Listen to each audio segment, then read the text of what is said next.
What is up, everybody? How are we doing today? Welcome back to United vs. Everybody. I am your host, Sean, and we are here because you guys voted to do a watch along, a Champions League watch along for Man City versus Real Madrid. Obviously, everybody wanted to watch the big hitters today. Maybe we wanted to, hopefully, fingers crossed, see City drop an L today. We'll see. They haven't had the greatest luck against Madrid in recent years, so they like to claim that they didn't technically lose last year, even though I was literally watching the game when it went to pens and they lost. So it's annoying, but welcome anyone regardless. Danny B in the house. Welcome. How are you doing, everybody? Let me just bring this up on my screen here. Sorry. But feel free to get involved in the chat. We are just waiting for all the action to kick off. We got about 15 minutes left, so we've got everything popping off today. Just gonna set up some things on my side because apparently I didn't feel like doing that to start. How's everybody doing today? Obviously, we stopped by this morning to talk a little bit about United transfer talk, a little bit of Anthony news, and obviously the big news that the New Zealand rugby team, the All Blacks, are going to be reportedly pursuing legal action against Ineos for a breach of contract because they have failed to pay their first installment of a sponsorship package that they settled with them a couple of years ago. And then Ineos released a statement as well. So it's interesting. It's all kicking off. It's obviously not a good look if you are Ineos, Sir Jim, anybody. Not a good look, but it is what it is. Let's take a look at the starting lineup here for City. So obviously City going hard right now. Ederson, we got Ake playing on the right according to FootMob, Diaz, Akanji, Gvardiol, Bernardo Silva, John Stones up in the pivot, Savinho, De Bruyne, Grealish. So hey, there you go, haircut, because that's what apparently makes him worth 100 mil. And then Erling Haaland, of course. And for Real Madrid, they are also going about as strong as they can with the injuries they have. Mbappe up top, Vinicius, Bellingham, Rodrigo, who I really like still, Camavinga, Dani Ceballos. So Modric does not start this one. Mendy on the left, Tchouaméni still holding down the fort in center defense. Asensio, who has looked really good. And then for some reason, they've got Valverde rocking that right back role with Courtois, a.k.a. Chandler's boss from Friends, in goal. So interesting lineup. Obviously, Madrid don't have a whole lot of options. They've got a lot of youngsters on the bench. Fran Garcia still there. He's not young. Vallejo, who is some reason not starting, even though he's a defender. Modric, Guler, Brahim Diaz, and Endrick all on the bench as well. Interesting. So, yeah, their defense is just destroyed. No Rudiger, no Carvajal, no Alaba, no Militao, no Vasquez. Florentino going to Florentino, though. He wants that Mbappe shirt seller. He wants that. They paid a lot of money to bring him in. Yeah, he was free, but you guys know there's no such thing as a free transfer. But get involved in the chat. We are just about 10 minutes away from kickoff. And like the video. If you haven't yet done so, subscribe to the channel if you are new. Check out the memberships when you get a second. You do get a few perks with those. Obviously, you get the normal ones like the emojis. You get the fun badges next to your name as well.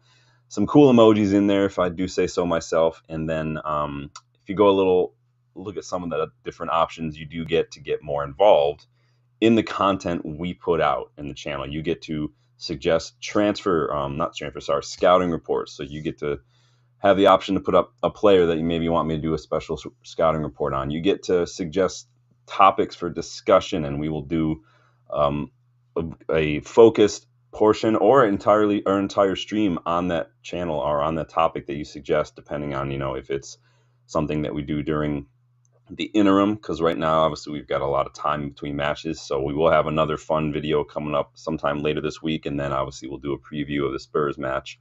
But then when we do panel shows, when we have what I'm starting to call the kickabout, where we just kind of talk with some people. So Nick, welcome back. How are you doing, my friend? Good to see you. We are just moments away. Once kickoff happens, I can throw up kind of a live thing on the screen if you guys want to watch the action in terms of just momentum and whatnot. You let me know if that's something you want to do.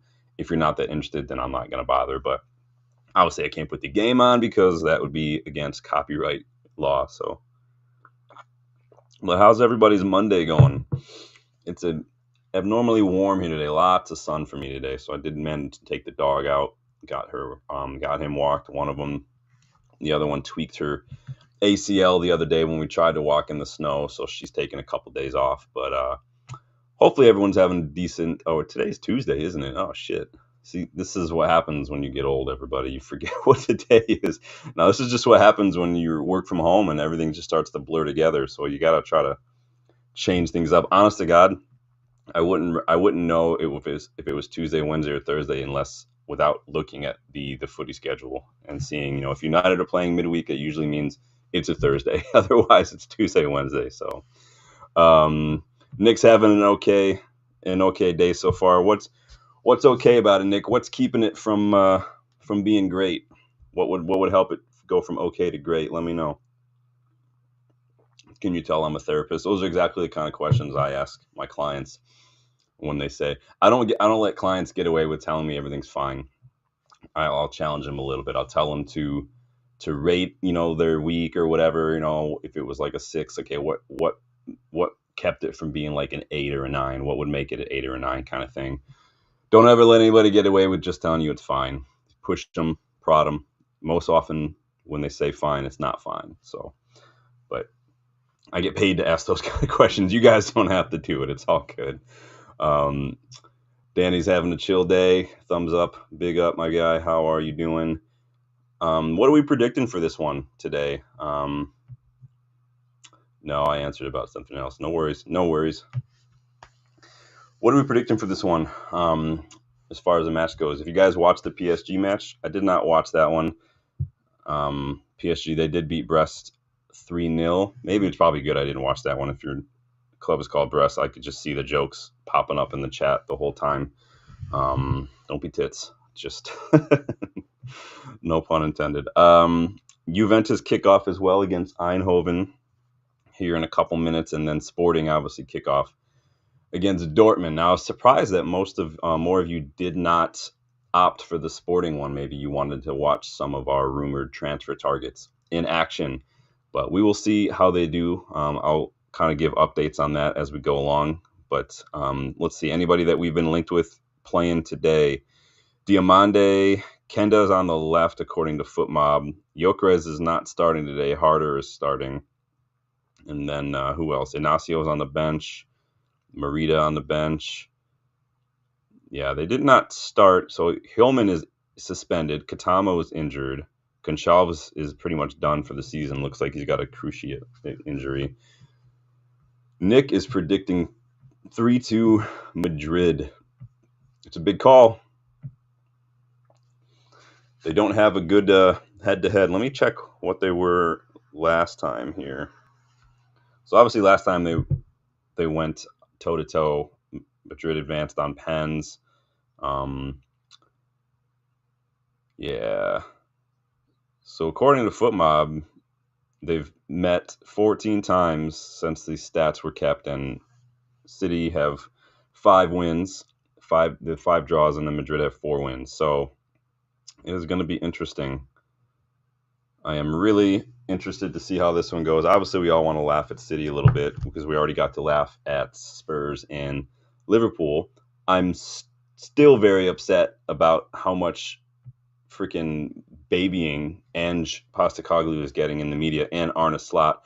Don't you love how Liverpool get knocked out? They couldn't even score against Plymouth Argyle when they had like 8 or 9 first-team players in and around that squad who got minutes as well. But he automatically wants to bring up United to deflect. He'd like, keep my club's name out of your fucking mouth, Arne Slot, all right? Don't go blaming me. Don't go deflecting United just because you got knocked out by Plymouth. Freaking annoying. Danny says we can always switch over to Sporting after 5-10 minutes. We can, Danny. Then I have to go switch the thumbnail and whatnot. I mean, people joining would be like, what the hell? I thought this was City. I didn't create a Sporting Dortmund thumbnail because by the time I got around to creating a thumbnail, the votes were pretty much stacked for this match. So, but I will be looking at it on my phone on FootMob as the action goes on, keeping anybody updated, obviously. And feel free to get involved in the chat too. It doesn't just have to be silent until something happens in the match. Chat about anything you want. Haven't really seen a whole lot of United news since obviously we did our stream this morning. I think that I saw a little blurb from Mike Keegan, I want to say, but then when I clicked on it and actually read it, it was one of those non-news things. It was one of those Daily Mail understands, Daily Mail can safely say. He literally says in the headline and in like the main tweet, like Ineos are going to cut 100 to 200 staff jobs in the cost-cutting measure. But then you go read the article, and he's like, it's unknown how many job cuts were. I'm like, you just told us, and now you're saying you're completely full of shit, Mike Keegan. Like, which is it? So annoying. Neil says, I am not watching FA Cup game between my local team, Exeter City versus Forest. Nice, man. Yeah, that was one of the options that I let people vote. I think somebody voted. Was it you, Neil, who voted for that in the poll I did on YouTube? Because somebody did vote. But yeah, this match, overwhelming. Nobody voted for Juve versus PSV. This one, City Madrid got 75% of the votes.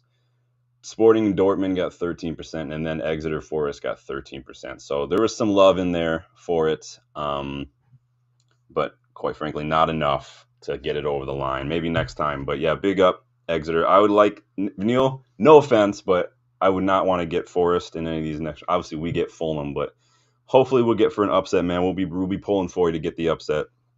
I wouldn't mind if Forest won the league because I would like them to win it over the other contenders, but big up.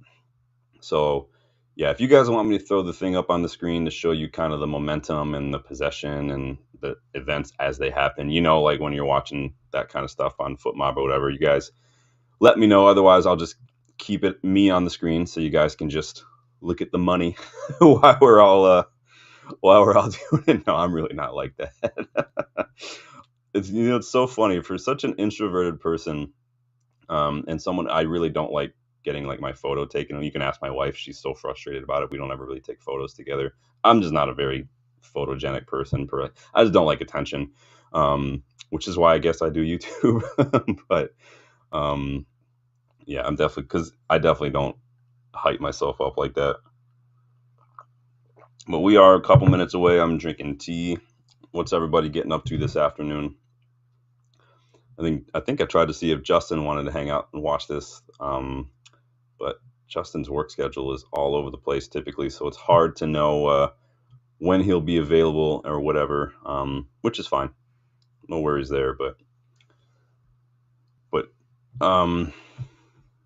so Nick is predicting 3-2 Madrid. I'm going to go 2-2 for this one. I think that Madrid have all the firepower, but I think that their defense is just absolutely decimated right now, like literally decimated. And obviously I don't like City, so I think football needs to win. Obviously it's hard because both these teams are giants basically, and you can question the financial legitimacy of either really to a certain extent, right? But they're just going through the lineups right now. So Stone's dropping into a 6 or 2 or a pivot, depending on how you want to look at it. Everybody's got something different lining up. So I feel like it's been a busy day since we all spoke this morning. I've worked out, I've done some dishes and vacuumed, and I've got like crap ton of laundry going on and stuff. It's just been one thing after another. Obviously just prepping this. Got a new look thumbnail for this one, a new look background for Champions League. Obviously, I can't use it with United. Maybe I'll get a Europa League one for United when we have our next Europa League game, because the background that I've been using for all these thumbnails is just literally a photo that I took during when I was at United. I think the first time I went a couple years ago, I just took that on my way to my seat, but it turned out really well, and ended up just using it for the background for thumbnails. But Neil, I'm going to check the lineup for this FA Cup match here. So Exeter, that's kicking off here any second. See if I recognize anybody at Exeter. I do not recognize anybody at Exeter. Forest kind of went with a little bit of a weak squad. Sangare's back. Sangare I really liked when he was at Eindhoven personally. I think he was my very first scouting report when I used to have a scouting website a long time ago. He was my very first one. Followed shortly thereafter by Marmardashvili. I did one on him a long time ago. This was like 2 years ago. I do not like these orange kits that Madrid are wearing. These are stupid looking. So we are about ready to kick off, folks. I might be a little behind. I might be a little ahead. Sorry either way, but get involved in the chat and let us know what's going on.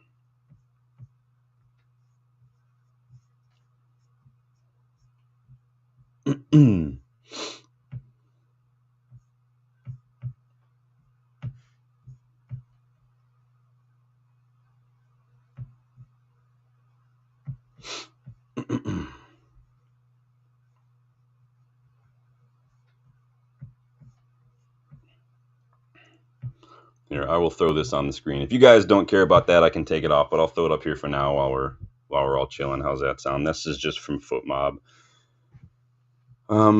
Danny wants to know how Ennis played yesterday against Palace. Saw he was subbed at halftime. Yeah, he did come off at halftime. He picked up it looked like he had a little bit of an ankle issue or something, Danny, in the first half. It was probably about 10, 15 minutes in. He picked up something because he was limping pretty heavily for a little bit there. But that's what happens when you rock those short socks and you don't rock the full-size shin guards. But he was struggling a little bit. Touch was a little sloppy. Maybe that was injury or not. But obviously, he definitely looked like a teenager playing against a Premier League side. I'll say that much.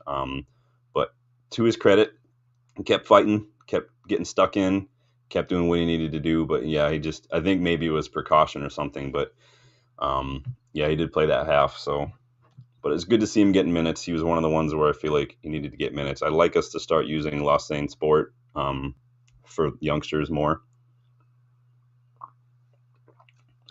Oh, Graylish on the ground. Never. He's never getting any grass stains on his shirt, is he? But yeah, I'll keep the sporting match over here to the side so I can kind of keep anybody updated with that.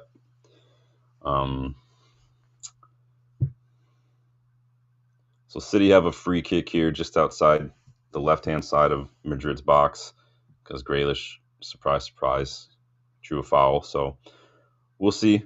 De Bruyne could put this one in. Silva's lineup maybe to whip this in with his left foot. Two-man wall of Vinny and Rodrigo. Graylish goes for it. Doesn't beat Ceballos. Oh, that's Valverde. Danny says, Leon played for Paraguay's under 20s again yesterday against Brazil, played 90 minutes. And that's good. I mean, the guy is getting those minutes. He's staying fit. For an 18-year-old, he looks, like a 25-year-old. I'm excited for this kid. Said you need to clear this.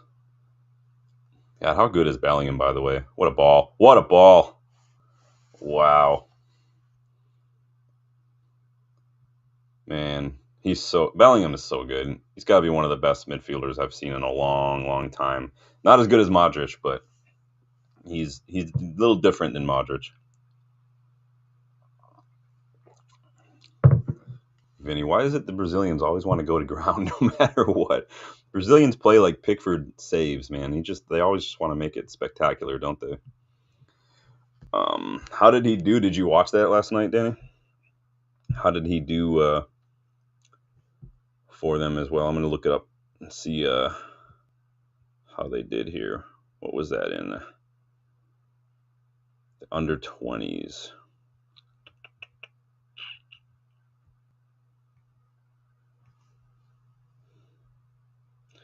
Problem is, FootMob on my phone has been really slow lately. I can't search for anybody. I can't do anything. So I'm going to give up on that. But yeah, let me know how they did. Did he have a good game?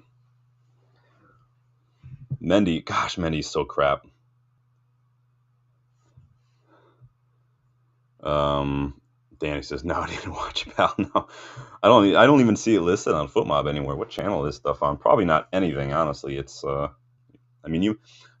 were times where I used to use some dodgy streaming sites. I'm not going to list them because I don't want to get in trouble, but I have used those in the past for like preseason games or some random things. I've gone through a lot of free Fubo trials, the week-long trials, as well. So if anyone's trying to do that, you can always find a couple of games that you can only get on Fubo within a week and maybe do a free trial and just cancel it when you're done. Remember to cancel, though, because Fubo is expensive.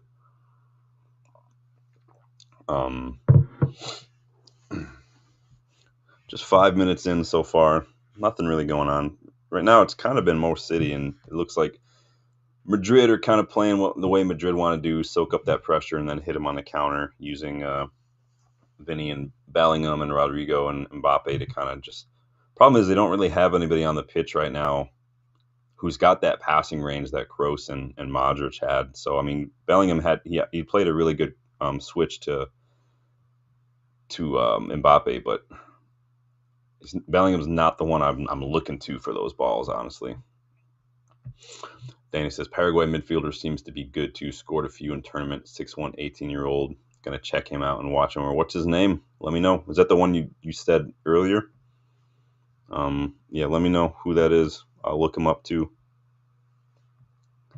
Neil keeping us updated on the FA Cup. Exeter City just scored 1-0. Big up Exeter. Well done. That is excellent, man. I'm sure you're buzzing out there, Neil. Big up, man. That's awesome. Who scored that? McGuinness, is that how you say his name? Interesting. So we got championship going on right now. Portsmouth are up 2-0 Cardiff. Leeds are up 1-0 Watford. Preston up 1-0 against Norwich. Interesting. I never like when Madrid do these orange kits. I'm just not a fan of orange, personally. It's just never. I don't really own anything. The only thing I own that's orange is a Netherlands shirt, but that's from like the 88 euros or 80 euros from the 80s. I think you guys have seen me wear that once or twice. I wore it for the Euros final. Justin and I met at a friend at his house when we were watching it. And I wore it just trying to manifest an alternate timeline where the Netherlands were in the final, because I got a soft spot for the Dutch.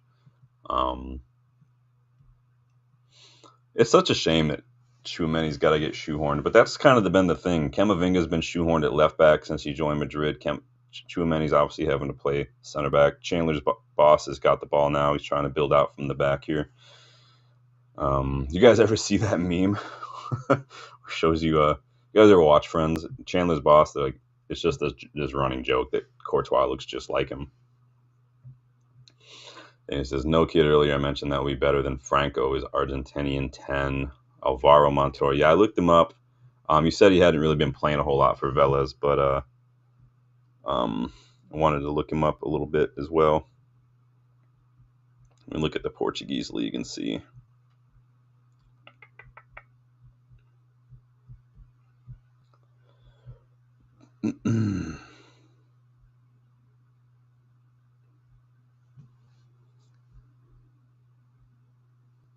Well, did I say Portuguese? I mean, not Portuguese. What am I talking about? No idea what I'm talking about.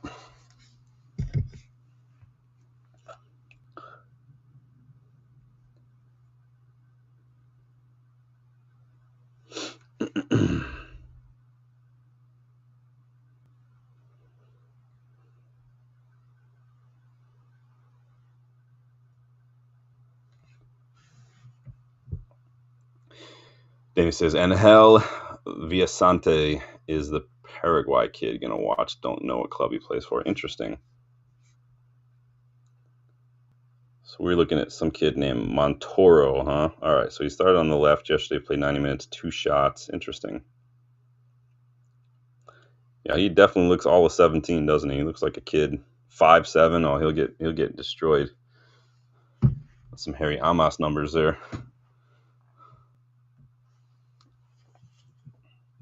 He looked offside there, Vinny. Oh, that was a bad touch. Ooh, that's a pen. If that's not offside, that's a pen. Now the flag's up. Yeah, he knew it too.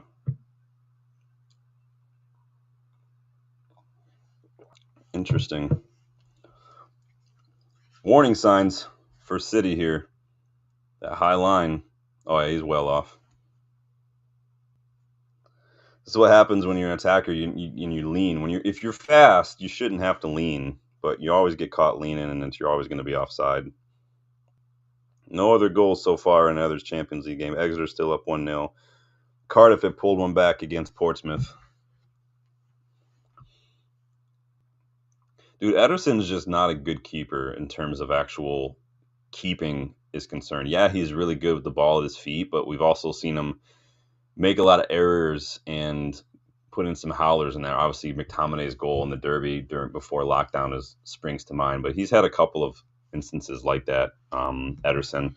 That's why you give me a keeper who can make a save and command his box over one who could pick a pass any day of the week, personally.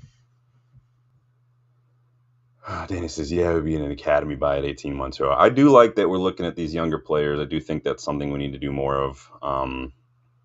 Problem is we can't only do that. We have to have a balance. Like I said on Rich's stream the other day, the class of 92, yes, they were great. They all came through together, but they had older senior players, and they themselves, if you ever watch the class of 92 documentary, will say, like, it wasn't just us. We had people like Cantona, Robbo, Schmeichel, Pallister.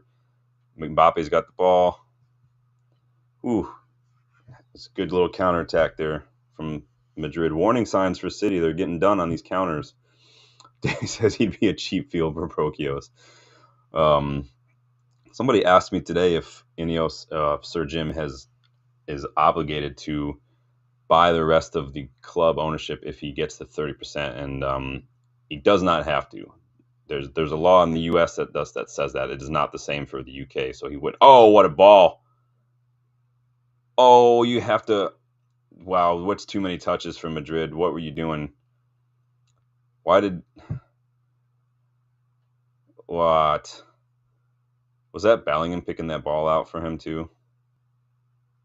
No, I think that's Rodrigo. Wow, it's a Modric ball. Why didn't you just. Oh. Just why do you have to take like 18 touches, Mendy? Wow. Yeah, City are now on the ropes here. Defending a corner. Let's see what happens here. That was a shit corner. Ah, Ceballos. If that had fell to Valverde, that would have been a goal. Then he says, Franco Mestantuono costs $30 million, and he doesn't seem to be favored in the under-20s team. Subiari, I remember looking at Subiari. I feel like I had him on my list as well. Danny says, check out Subiari too. We have scouted him in the past. I feel like, was he one that we've done? I can't remember. I've done so many now. It's hard to remember. But let me know if I have. I feel like the name is familiar. I think we have done one. I've done a lot of South American players though too. Yeah, City are freaking destroying, or sorry, Madrid are freaking destroying City on these counterattacks. Ah, Vinny, what are you doing?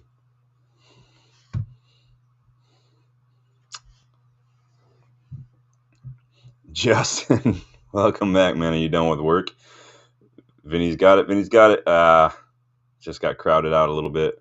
What is really good, Justin? Your team. How do you like your orange shirts here? I do not like when Madrid rock orange. I think that is dumb. But yeah, Madrid looked really dangerous on the counter. Obviously, they got the pace. Vinny's a little isolated there. He gets crowded out of it by Ake and Akanji. But then he says, yeah, River Plate made him right-footed, similar to Garnacho. Nice. Yeah, I did I did a scout report this morning for anyone who missed it, talking about Alvin Sanchez, who plays for Lucerne Sport. Could really good in the number 10 role for us. He's young, 21, 10 goals, 4 assists, I think, right now in the league. A lot of really good numbers. Danny says horrible jersey. Yeah, I am not a fan of orange. Really, just in general, I don't think orange is a good color. Maybe that's just me being a little bit of a clothes horse, but orange is just a weird shirt color. What do you guys think about these rumored like white purple United shirts for next year? I think if it's done well, I wouldn't mind it. It all depends. Some shirt concepts sound good in theory. They don't translate well in actual when the kit's actually made. But still 0-0 in the other matches. We're 15 minutes in, so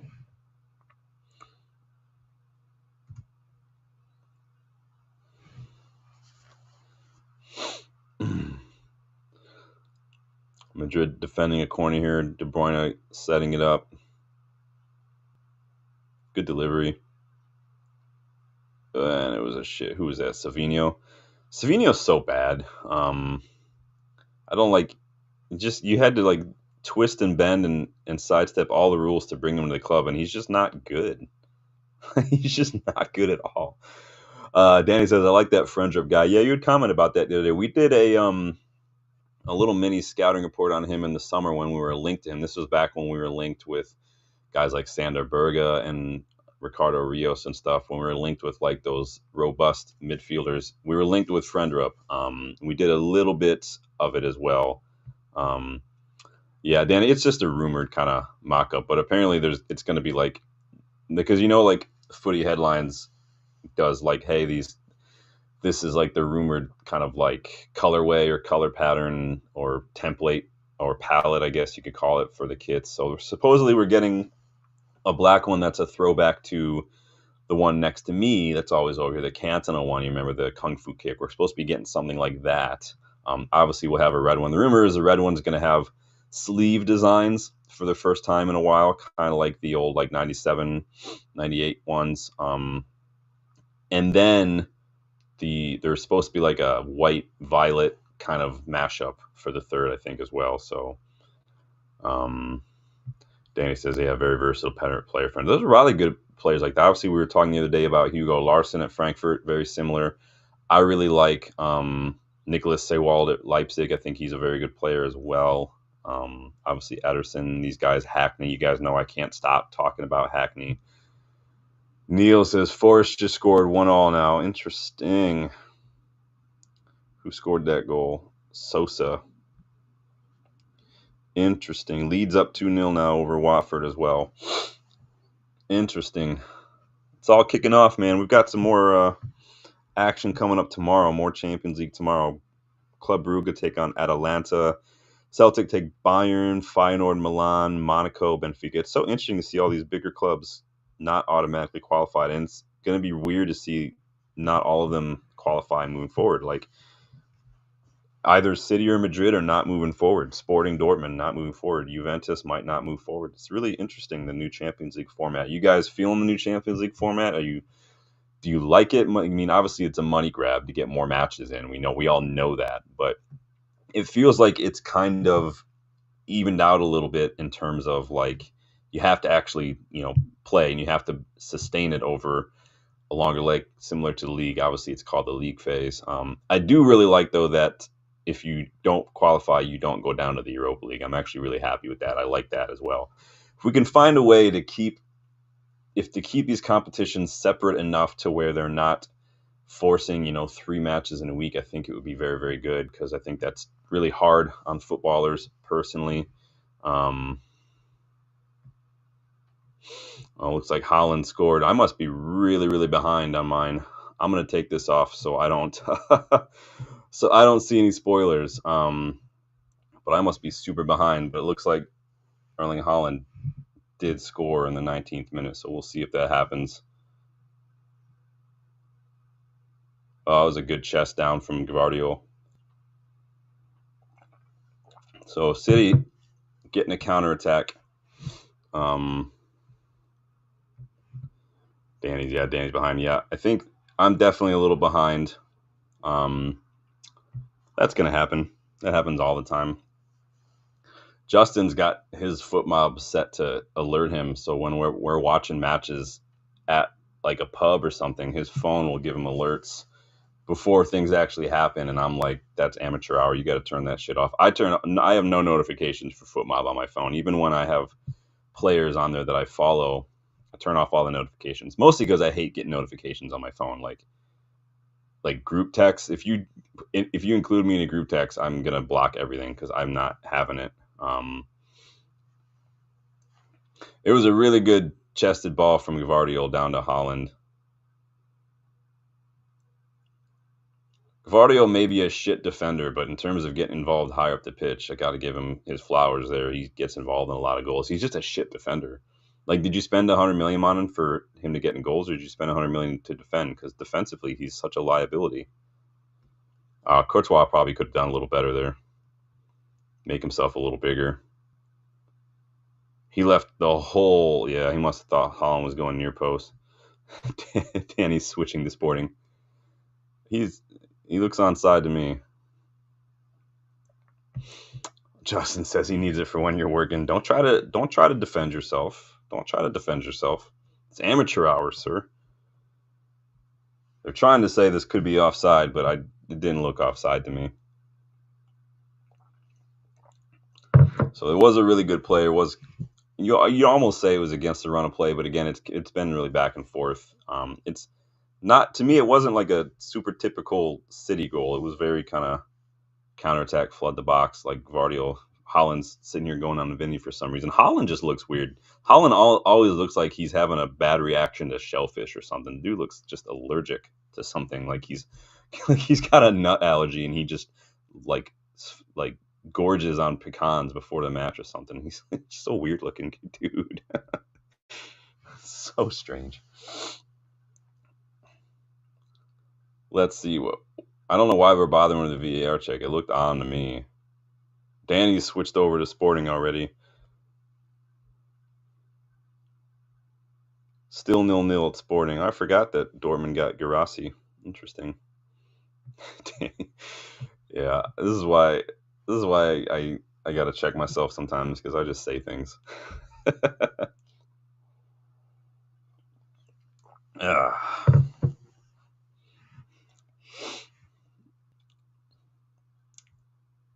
They're still looking like, this is the thing with VAR. If it takes this long, then it's not clear and obvious.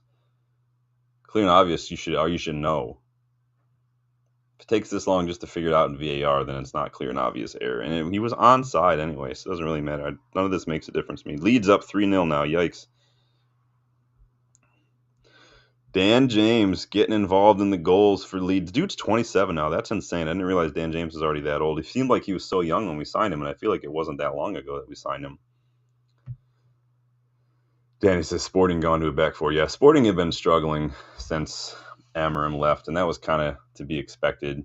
Didn't they already gone through one or two managers since he left? Same as Ajax, though, when Ten Hag left. Ajax went through like half a dozen managers that first season. Like, that was literally like a 2-minute VAR check for no reason.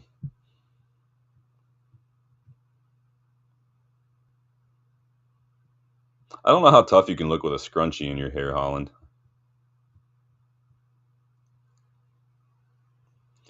If they wanted to get better at checking, they should just mow the lines like thinner or something, so you can actually use the lines almost as VAR lines. So Sporting still 0-0, Juve still 0-0. City are up now 1-0 against Madrid. Sorry, Justin. And my tea is gone cold, so we're gonna put that way over there so I don't mistakenly try to drink it again.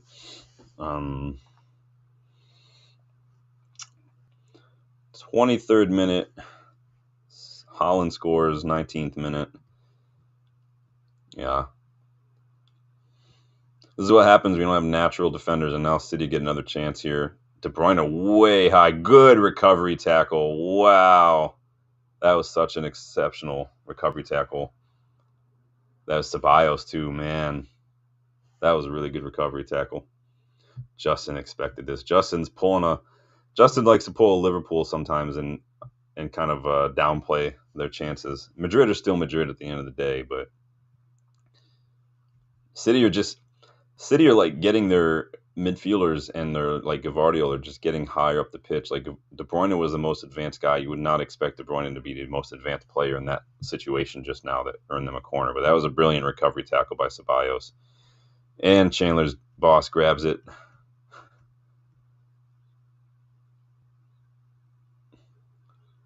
Oh, wow. Well done, Vinny.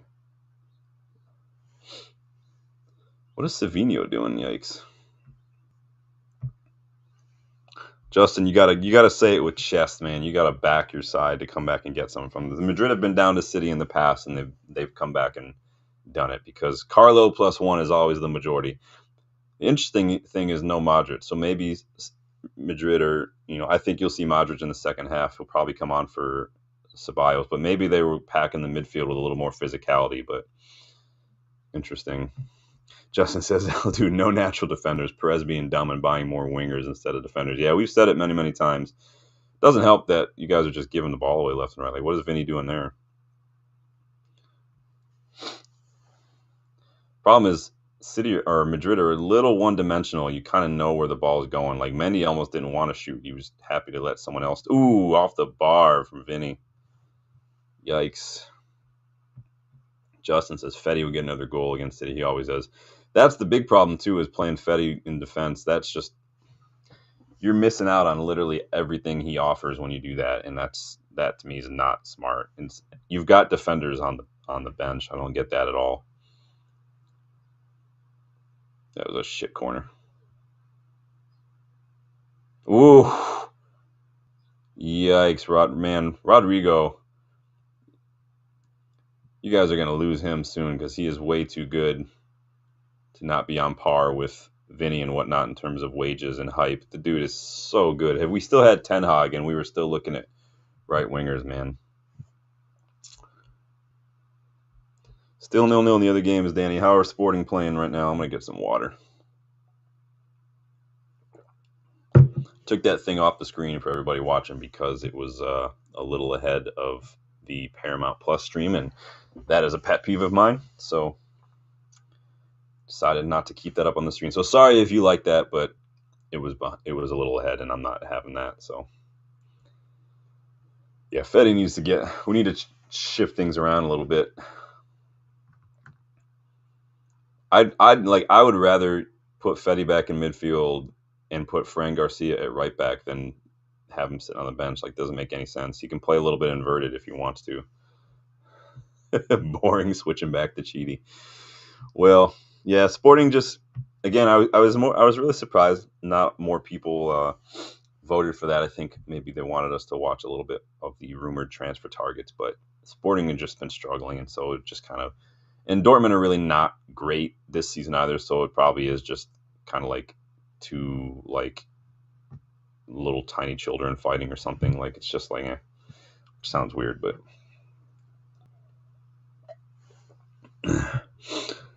this is Diamande, good ball progression, good in the high line. Yeah, he's one that we've talked about in the past as well. Obviously, he's one that a lot of people would like. We just spoke about him the other day because new rumored transfer price of, I forget what it was now. It was like 60 million or something. Pricey, I think, but we do need some help. We do need some depth. I think we need a left footer more than we need a Diamande right now. I think I would take Inacio. I don't think Inacio started today, right? He's on the bench. But I would prefer a natural left footer, someone who's good ball progressor. Obviously, Diamande is good as well, but that's, yeah, Fetty. Fetty is wasted deep. Grealish, get out. Every time I see Grealish, I think of that lady from the actress from Dumb and Dumber when they're skiing and she's got like the headband and her hair is everywhere. It's exactly who Grealish reminds me of. Looks like a mid-90s soccer mom with that haircut. But hey, that's why he's worth 100 mil according to some City fans, is because little kids get that haircut too, so that makes it all worth it. People talk about Antony being such a waste of money. No, Grealish has got to be worse. He doesn't get as much shit because City won Champions League, they won the league, but Grealish did not have a huge role in that. That's like saying Anthony or Anderson won us the Champions League. Like, no, he did not. Doesn't help that my freaking stream keeps freezing. That's annoying. It's because I'm using my older computer, not my new one. But the new one, I need it for live streaming because it's better for that. Danny says, Gyökeres, Diamande, probably the two I would take from Sporting. Yeah, Gyökeres in a heartbeat, for sure. I think that if you just want confidence when we get the ball into advanced positions, I think he's the one to do. Obviously, I would still keep Højlund because I think that he's still developing. And so many people are just too quick to discount what Højlund did last year. Like, I think that people are so focused and the recency bias is so strong. But if you look at what Højlund did last year in his first season when he was here, as he was 20, he was injured for a big portion of it too, so we can't forget that as well. But the guy had like 18 goal involvements in all competitions as a 20, 21-year-old. In his first season in the Premier League, he was our top scorer. He's still like the third top scorer in the Europa League right now. Obviously, those numbers are going to get skewed because we don't have to play an extra round, but Danny says, haven't seen enough of Kenda. Yeah, Kenda just seems to me like an expensive development project, personally. Like, I don't know if that's, again, it just seems like another one where we're going to be sitting here saying, I think, honestly, United fans are going to be sitting here saying the same thing about Kenda that they're saying about Hoyland, that they're going to be, that they've already started saying about Matthias Tell. Like, I think that some United fans need to be a little bit more patient and a little bit more realistic with their expectations of young players. That being said, we do need more of a balance. So Grealish is off injured. Not sure what happened there. Strained something, I don't know.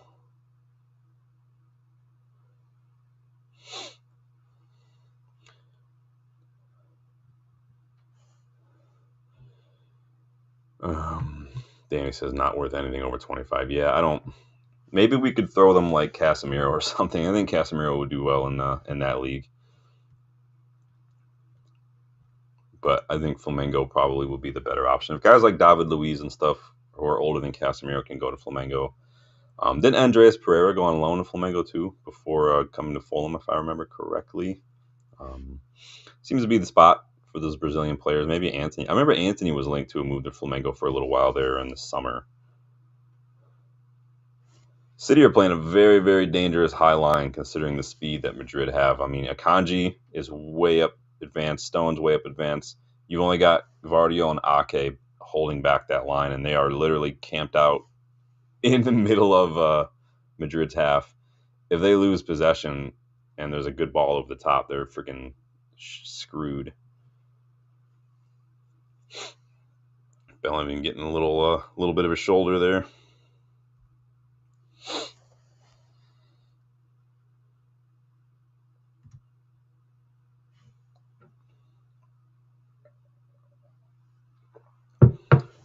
So if you're just joining us, we are in the 32nd minute.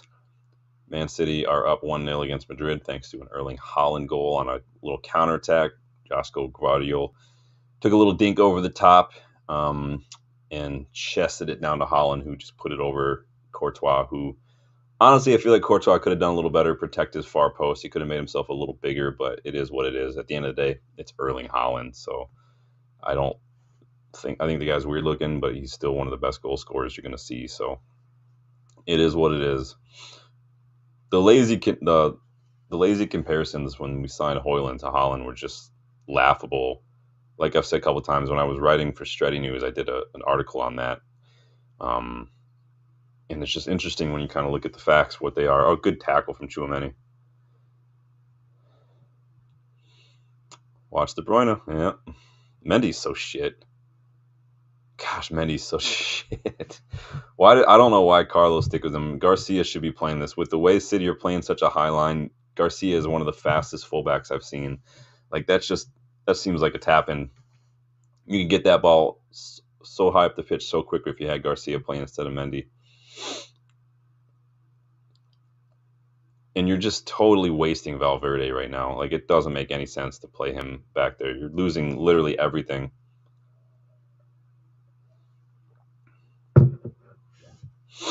If Madrid are going to play a counter, especially like Valverde, it's not like you're camping out in City's half and you're kind of cycling the ball around like you might if you had Modric or something, like, and Valverde can maybe get involved on like a late run or maybe come out and get like a Scholesy rocket or something. But when you're playing counterattack, it's a complete waste to have him on the pitch unless he's playing in midfield.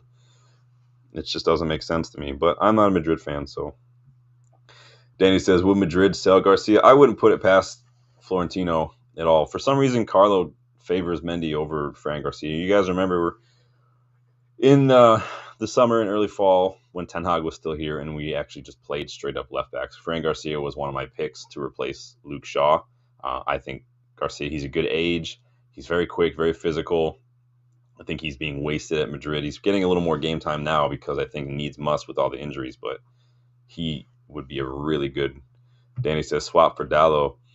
You know what I was thinking too, and I got to preface this by saying, like, I don't dislike Mizraoui. I like Mizraoui a lot. I think that when he came in, he was one of the best players in the league under Ten Hag when we first signed him.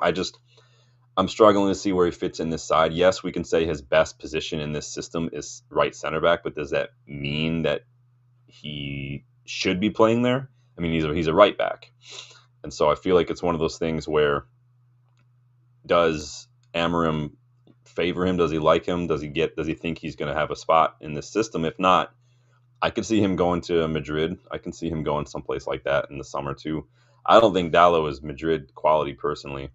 Yeah, and like I said, yeah, Maz is the right center back. I just don't know if just because that's the best position for him in the system, that necessarily means that he's still a good fit, if that makes sense. He is not good on the ball, especially when he's trying to dribble through pressure. I think he loses possession too many times. Obviously, does not look good in the wingback role either. But so it's one of those things where he was bought for Ten Hag for in different position, different system, and so we have to kind of filter a lot of our current squad through that, because like that's just the way it is. We don't really use fullbacks in this system, unfortunately. Danny says, I'd love to see Ugarte Maz. I mean, if Ten Hag were still here, he might be still playing 10. Who knows? I don't know. Be interesting to see him in the 6, Danny, next to Ugarte maybe. Why do you think he could do a job there? Let me know what you think in there, the thought process. Is it just like the composure, like the leadership, the experience? Like I feel like Mazraoui on the ball in the 6, he'd have a little bit more calmness to him, but at the same time, I don't trust him to dribble his way out of a press. He loses the ball very too often. I think he is, like you're saying, he is very good at that first phase, like on the ball. If he's carrying it forward, but when he tries to carry it across and he's under pressure, it doesn't.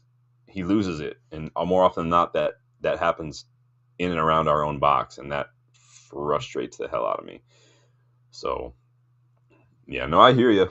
I definitely hear you. But again, we're sitting here trying to figure out where Mazraoui fits in the system, and that to me is exactly what I mean. Like in this system, and it could go for a lot of players. I mean, we were saying about Garnacho, we were saying about Rashford, we say about Dallo as well. Like, where do they fit in this system? Where does Ahmad fit best in this system? Where does Bruno fit best in this system, kind of thing? We have to ask that about every player, because it's not just about position. Because you can say like, oh, such and such, oh, City's almost just grabbed another goal off a corner here. You can say like, oh, such and such is a 6, but a 6 in an Amorim system is very different than a 6 in like a Ten Hag system. You know, a Ten Hag system, 6-6, like an Ugarte can sit a little deeper. In Amorim system, you got to do a lot more running up and down the pitch, on and off the ball. So, Juventus are up 1-0 against Juve thanks to Weston McKennie. Big up the U.S. Interesting. I didn't even look to see who was lining up in that. I didn't realize PSV have Ivan Perisic. Interesting.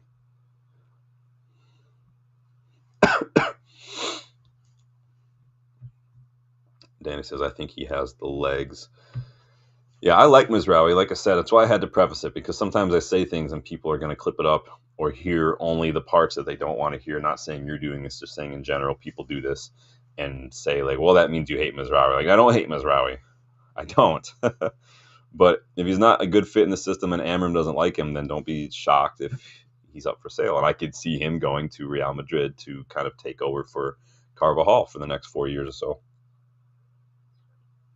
I just think the Madrid system suits him better than our system right now. And we'd probably make money off. We didn't pay that much for him. We'd probably make money off that too. So, problem is we just bought him. So again, it's another of those things where it doesn't look good, and Ineos are going to have to make a lot of changes after they spend all that time chasing him. So, what is Stones doing? I forgot Stones was even a thing. Neil, sorry, Neil. Says Forrest up 2-1 now. Interesting. Awaniyi. I can't ever say that dude's name. Awaniyi. Did Holland just trip over the ref? That's hilarious.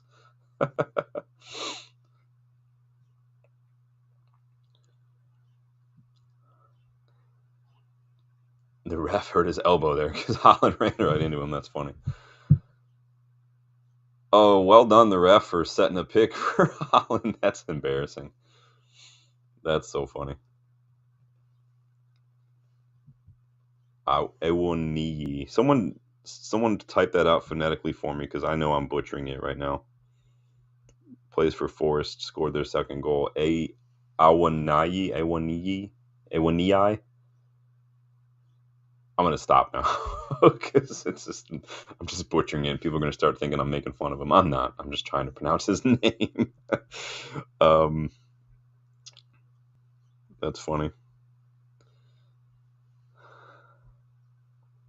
Yikes. Not really much else going on in terms of news today. Pretty quiet news day. Obviously, when there's matches on, it does tend to be pretty quiet. Danny says the A name is a good player. I'm not going to try to pronounce it again. I'm just going to call him A-Dub. So, still 1-0 City, heading into the final 5 minutes or so of the first half and change. So, be interesting. I think Madrid need to find a way to get Valverde into this game. I don't know how you do that personally. I think he's just completely wasted in the back. Plus, he's not really been that involved, and a lot of these attacks are coming down his side, so I feel like it's just not working out to. The ref is doing a really good job of trying to block City from getting the ball. It's twice now he's been kind of setting a pick for them, which I'm not complaining about, but still. I didn't even see the iterations. Who do City play next if they win this one? Does anybody know off the top of their head?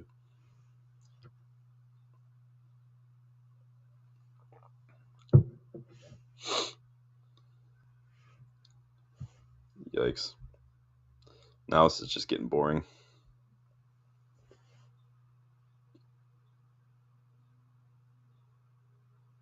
There you go, Fetty. I would pay so much money to bring Fetty to Valverde to United. I absolutely love him. He is such a good midfielder on and off the ball. I'd probably pay well over 100. He'd probably cost like 200, but he's so good. Oh, now he's getting a little more advanced. Oh, wow, good job. Was that Rodrigo? Ugh, that was just one too many touches. Madrid are just getting a little too overcomplicated in that final phase. One too many touches. Rodrigo should have just shot. He did all the work, shrugged the tackle, beat a couple guys, got into that position. He should have just taken out his left. I don't know if he's very good on his left though, but he should have just gone for it. He did all the work there to win that back off of Ake. Cuts in, takes. He's got He almost should have kind of laid that back behind him for Bellingham to come in and just rifle.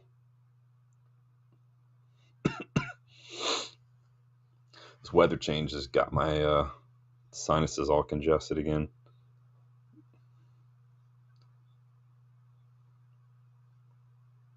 This is where you need Modric on the pitch right now. Madrid have nobody on the pitch who can pick a pass. At least not the way he does. The dude just makes passing lanes out of nothing. He reminds me of Goody, who I miss watching. I loved watching Goody play. He was so good. Rifle it. What are you doing? Too many freaking touches. Woo! See, now we're getting Fetty. You wait till the last couple minutes of the half to get Fetty higher up the pitch and get him involved, and this is what happens. He's literally caused so much problems already. Still 0-0. Yeah. Carlo needs to make a couple changes here at halftime. Just a couple tweaks. Doesn't have to make any wholesale changes. But now that you're seeing Valverde get higher up the pitch, getting a little more involved, things are happening. It's just like when we played FCSB or Leicester. Like, why did it take us so long to do this? Well, that was you see, there's Ederson again, just committing a howler like that. Where is he passing that ball to? Just too slow from Madrid. Too many touches. They're overcomplicating it. They don't need to. You got to be a little more direct. This is like watching us sometimes. It's an extra 2 or 3 touches when we just need to. This is what I meant the other day when I said, like, when I included this in my list of steps to save the season, like, up the tempo. I'm not saying just go direct long ball. I'm saying just let's get back to like 1-2 touch football instead of just pass to Dallo. Dallo stops, touch. Ahmad, stop dropping a shoulder, stop dropping a shoulder 20 times when you're in and around the box. Just make a decision, because by the time you do finally do it, it's just the chance is gone. Danny says Madrid looks soft. They look a little one dimensional, and again, their squad is decimated right now. But again, at the same time, like at Madrid, you almost don't get that excuse because you have so many good players, and quite frankly, you've got Carlo's got a lot of defenders on the bench, and he's choosing to play Tchouaméni and Valverde in defense right now. So I can't have too much sympathy for him. I think that's a Carlo decision. Again, his hands are a little tied with Florentino because Florentino when the transfer market rolls around every summer. He's going to want that Mbappe. He's not going to want to take that money and rebuild the defense. He's just going to keep getting these free transfers like Rudiger and Alaba and whatnot instead of like actually building a quality squad. This is why I liked what Zidane did. Like, yeah, Zidane had a good squad, but he didn't really make any big signings, and he found a way to work with young players, and he still won. Zidane's kept it very simple: play the best players in their best positions, and so that's all you have to do at Madrid. Really, the hardest part about Madrid, the most important quality in Madrid in terms of being a manager is you have to be the biggest personality in that dressing room. Carlo, Zidane, there's a reason that they do so well because they are the biggest personalities in any room. Typically, they walk into. It doesn't matter where they are. They are the biggest personalities. They have an aura. 4 minutes of stoppage time. Where did that come from? The Grealish injury? Not much else going on. Let's see. Boca played tonight. Interesting. Boca just lost another player that I liked. Medina. Danny, you ever watched Medina when he was at Boca? I think he left to another club in the same league though. But Boca always have a couple of players come. Ceballos, I like Ceballos. Obviously, I like Varela. He's at Porto now.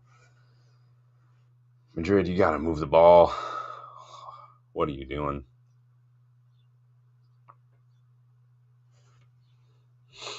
Danny says, yeah, where he now? Yeah, I don't remember. I just saw him the other day. I'm going to look it up. I can't use FootMob because for some reason FootMob has been doing this thing lately where like it doesn't let you search for anything, and it's been really, really slow. Like it's not populating my leagues that I'm following at the top. I have to open it and let it sit for a couple minutes. So he was at Boca. He's not at Boca anymore, I don't believe. He's at Estudiantes now. He moved clubs. Medina, yeah, he's at Estudiantes now, Danny. Still just 22, Medina. He's very good. Oh, that was almost a lucky little deflection for Mbappe. That would have been harsh. Do you remember when we were linked with Ruben Diaz and we opted for Harry Maguire? I'm not trying to bash Harry Maguire. I'm just like, clearly Ruben Diaz is the better player by far. I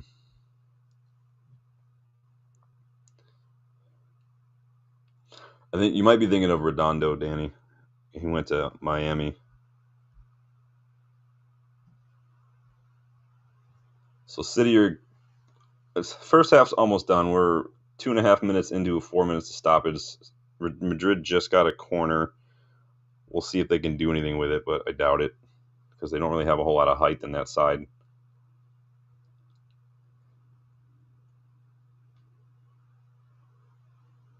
There's no bodies in the box. Like, what's the point of putting that in the box when you've got no Madrid players in there? That doesn't make any sense to me.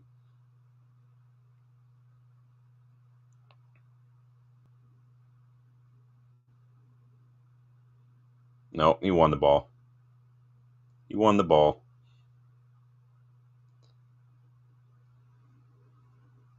So you got 5 players back in defense. Oh, what a ball. Oh, that was a shit shot from Mbappe. Wow. You've got to do better there. That was so good from, was that Rodrigo to pick that pass too? Gosh, that was so bad. Why are you leaning back? Oh my gosh, Mbappe's so shit. Why? He has not been good since he joined Madrid. Like, that's just poor technique. Like, that's just horrible technique. Dennis says same went for Slab instead of Delit. Yeah. Zenon, yep. I remember I have him on my list too. Zenon, only one I take at Boca probably, yeah. So halftime, Exeter versus Forest in the FA Cup. Forest are up 2-1. Mbappe's so... That was just shit technique. Like, that's... For that quality of player, that... Put it wide. Mendy. Nope. Vinny just didn't read the eyes.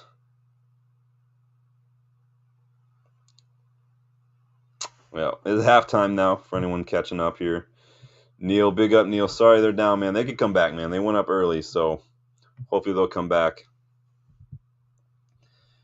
Let's check the other scores here around the ground. So UvE up 1-0 against PSV Eindhoven thanks to a 34-minute goal from Weston McKennie.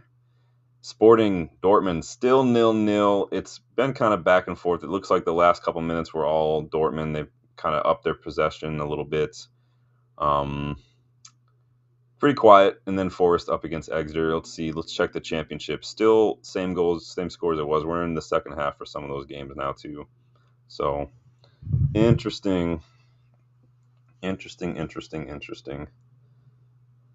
lot of lower league stuff going on in England today too, as well, if anyone's watching any of that. Wrexham are playing Bolton right now, still 0-0 there.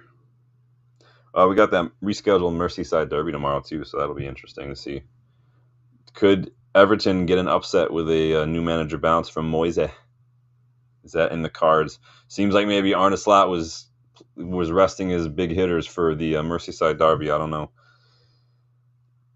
Let's see. And then obviously Champions League.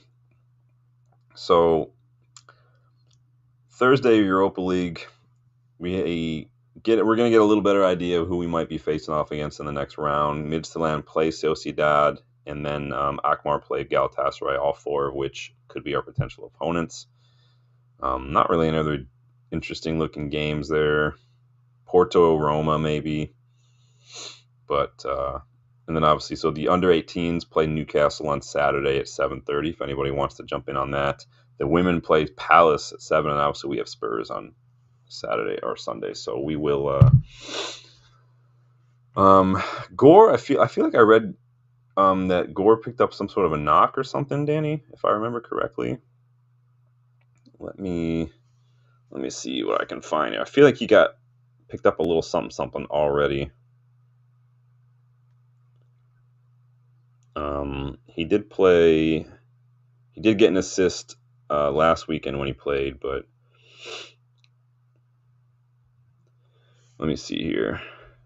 So yeah, he missed their game this weekend against Shrewsbury Town, Dan Gore, and just trying to see what this update is here. So he's got a sore foot, so he's taking a little bit up. So he's got a little foot issue going on. So we're gonna wait and see what happens there. I'm not sure. Where'd Wheatley go? Wheatley was at Walsall, right? And he hasn't played since first when they played Salford. He only had one shot in there, so not really any big updates. Obviously, it's going to be interesting when you got loanees out, youngsters. So we know Carlisle just hired Mark Hughes, and Joe Hugel is there on loan as well. So we got a halftime show here. I'm going to take this off for the halftime show because I don't care about the halftime show personally. Yeah, he's at Walsall. Rich, welcome back. He says, hopefully Madrid improve in the second half. I mean, we'd all love to see City get pummeled, but who knows? I mean, if rules stand, I mean, if we go to, I mean, they haven't lost apparently in the Champions League in however long, if you want to believe their bullshit, even though they haven't won it a couple of years. But yeah, interesting. I have to take this off. I can't listen to Jamie Carragher talk for more than 10 seconds. I can't stand his voice.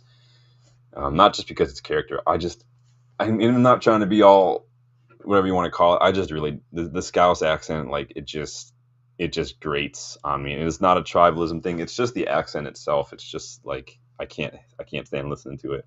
Madrid have had a lot of really good counterattack opportunities. They just have shit decision making, one too many touches, and then like the technique from Mbappe since he joined Madrid, it's just been shit. Like that last chance right before halftime. Like, what is he doing? It looked like he's doing the limbo. He's leaning back so far. Like, that's day one stuff as an attacker. Like, what is? Oh gosh, so bad. Mendy is so bad. Justin, if you're still in the chat, you got to tell me what Carlos sees in Mendy, because he's so bad as a footballer.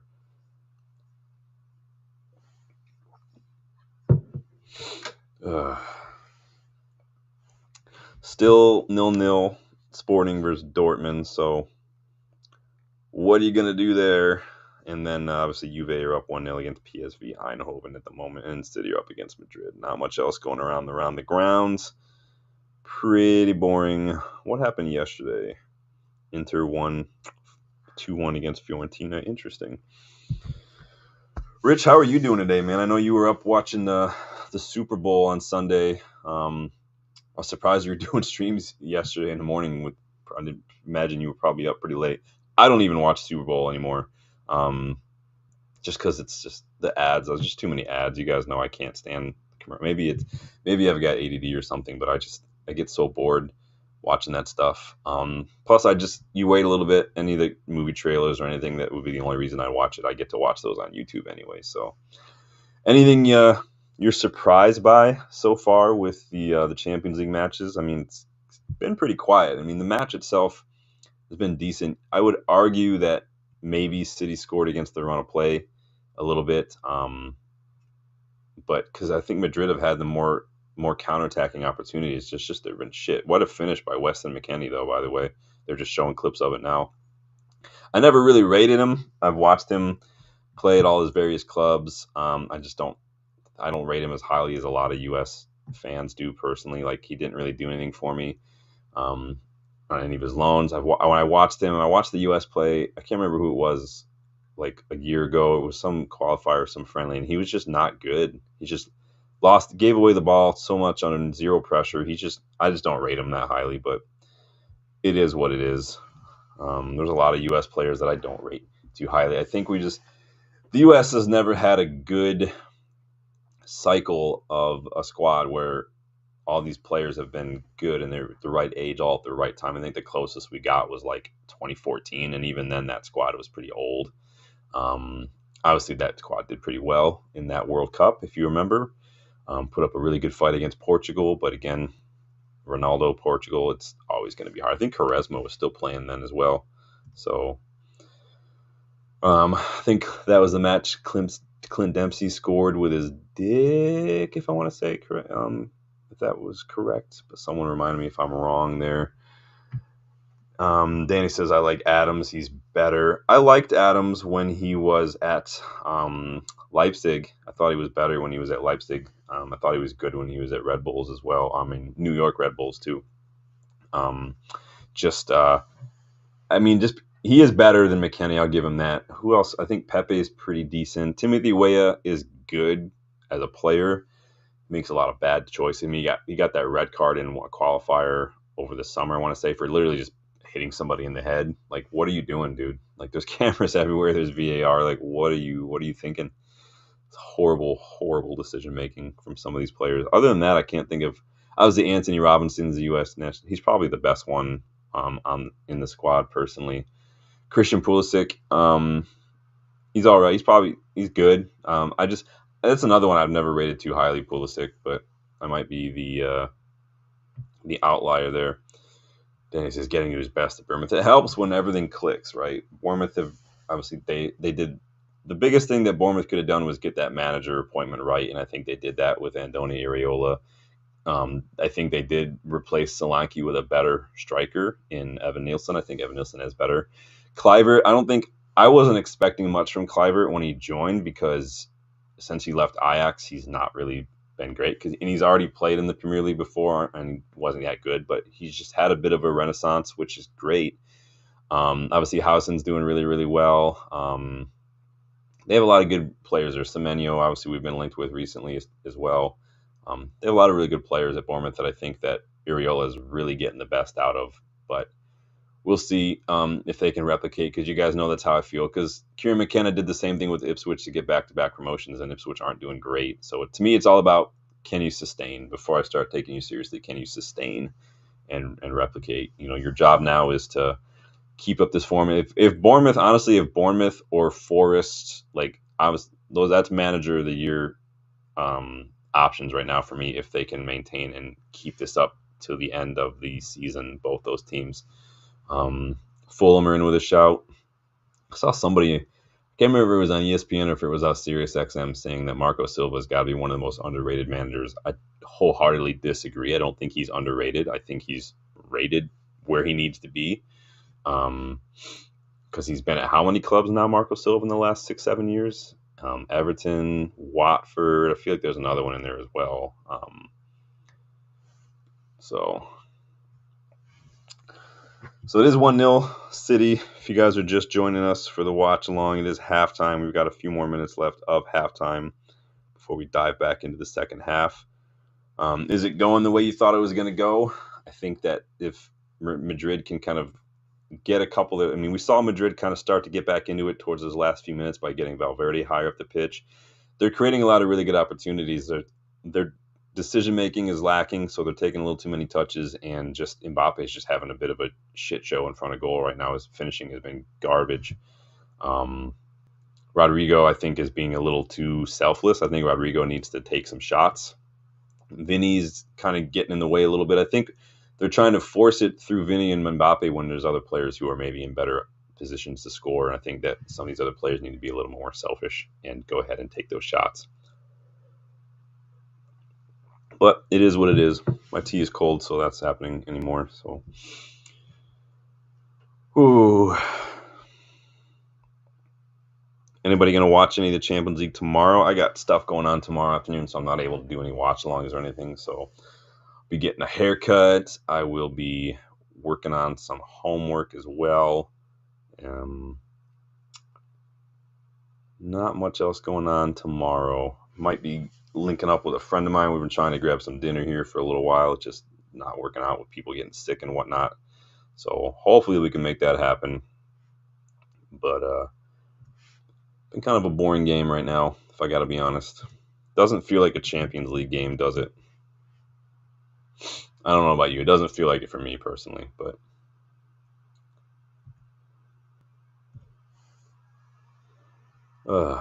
Danny says, definitely be watching Celtic. Yeah, you will.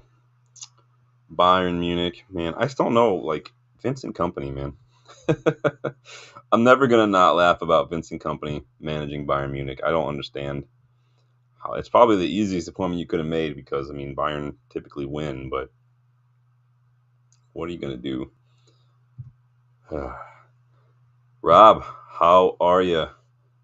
How are you doing? Evening all, just caught the end of the first half. Had to pick up the wife from work. Well, we're glad to have you, man. We are just all chilling here right now together. It's halftime. City up 1-0 against Madrid, man. Well, we're glad to have you, man. Glad to have some of the crew here today. Who else is playing tomorrow? I went through. Rob will not be watching tomorrow's. I will be in work. Yeah, that's what I got to do. I got to call a prospective client tomorrow. Don't let me forget about that, guys. Brugge, Atalanta. That could be an interesting game. Feyenoord, Milan, Monaco. Yeah, some of these other ones are kind of Championship. Middlesbrough play tomorrow. I will be watching that match if possible. Honestly, I'll be watching Middlesbrough play Sheffield United before I watch Champions League tomorrow because I do want to. You guys know I am a 24/7 on Hayden Hackney watch, so we're getting ready to start the second half here. Madrid are just getting out in the tunnel. Carlos taking his seat in the dugout, chewing that Nicorette. Yeah, then we got the Merseyside Derby tomorrow if anyone wants to watch that. So that's a toss-up. I could go either way, Merseyside Derby or Middlesbrough, Sheffield United. It's just watching the Riverside Derby is always interesting, or I could go watch Hayden Hackney. Sometimes I don't bother watching. Like, I didn't watch the sporting match today because obviously you guys voted for this one, but I've already know what I need to know about some of those sporting players that we're linked with, so it's like it's unnecessary. I already know Hayden Hackney is good. I already know he would be a great fit at United. I don't need to keep watching every single game, but Danny says, is Hackney more of a 6 or an 8? He's a little of both in that he's physical, so he's not afraid to get stuck in. He's a leader. He could call him a deep lying playmaker. He kind of reminds me of like a João Neves, or almost a little bit like a Vitinha, but a little bit more of a physical version of Vitinha, almost like a Brozovic, I would guess you could say a little bit. Not as quick as Brozovic. He's a little slower than Brozovic, but he wants the ball. He wants to make things happen. He's got a really, really good pass on him. He makes a lot of really good incisive passes through midfield on the ground. That's how he got his assist the other day. And he's still only like 22, 23 years old. Obviously, we've been linked to him in the past, so I think he's exactly the kind of player we need alongside an Ugarte. He is physical. He does put in a shift on and off the ball, but he has a little bit more to him in terms of passing. He's kind of like what you would want from Bruno in that deeper role. He's just got that physicality that Bruno lacks. He's press resistant. He knows what to do. He's in charge. He never looks like he's not in control on the pitch personally. He's just not the fastest player, but that's fine. I don't need him to be fast. You guys know I don't rate speed highly above other things. But Danny hasn't watched him. Go watch him, man. Rob says Everton versus Liverpool tomorrow. It is that rescheduled Merseyside derby. Remember, the weather killed that one. So we are kicking off here. The other two matches have already kicked off a bit because they ended a little earlier. Obviously, not a whole lot of stoppage time in those matches. But yeah, City just got restarted here. Holland really going hard with the press. City really starting off with a big press here. What are you doing? That was just lazy from Asensio. Wow. City really trying to get a second real quick. Wow. Holland just hit one off the crossbar. That's a foul. Oh, he's offside. City really trying to get a second real quick so they can go probably make some rotation here. Who do they have this weekend? They play Newcastle. Yeah, you'd think City really want to get a second so they can maybe bring on Marmoush, bring on guys like Kushinov, and take off De Bruyne because they're going to want to rest up for Newcastle because Newcastle are gonna make them earn it on Saturday because Newcastle are physical. I wouldn't be surprised to see Newcastle get a result on Saturday personally. Isak, aside from Gyökeres, is probably the only other striker that I'm like, I would pay a lot of money for, but Isak's going to cost so much money. Gyökeres is literally not even on $50K a week. We could get him for a little over 60 mil. Rob says, I think you're a few seconds ahead, only just kicking off my CBS feed. Yeah, the feeds are all over the place. So before you joined, Rob, we had like a split screen going with like the little graphic of like momentum, but it was literally a couple minutes ahead, and that was FootMob's website. And so it's impossible to get a live feed. I was telling a story like my buddy Justin has FootMob notifications on his smartphone or smartwatch, and we'll be watching the match at a pub, and he'll get notifications like minutes before the pub feed, really. So it's just, what are you going to do? Technology. So no changes for either side yet. So, oh, sorry, no, Rico Lewis came on for Akanji, and then Phil Foden came on. I didn't even realize Phil Foden was on the pitch, personally. So City have already had to make a couple of changes because of injury, it looks like. Interesting. Really, it's Madrid who need to freaking make some changes, or at least switch things up a bit. Rico Lewis has already got that. I call it the Andy Robertson effect, where like he did a little bit with City, and now he's got that like arrogance about him. Like Robertson, I can't stand Andy Robertson. He's such an arrogant little prick. He and Alexander Arnold, man, I would, even if I saw them on the street, I would 2-foot them because I can't stand them. They look like they need it, if that makes sense. And no, I'm not inciting violence. I'm just saying it would be, sometimes you can just tell the people who've never been slapped, and maybe they need it, right? And those two need to get knocked down a peg or two. Madrid trying to hoof it long now. They're kind of like just Hail Mary, and you don't need to hoof it long. You've got 4 blue shirts back there with 1 Vinny Jr. making a run. It's not going to happen.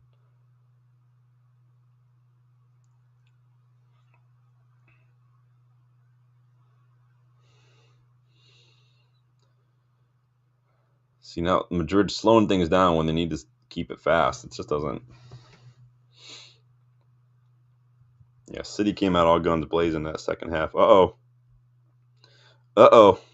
Exeter have tied it up in the 50th minute against Forest in the FA Cup. Are you back, Neil?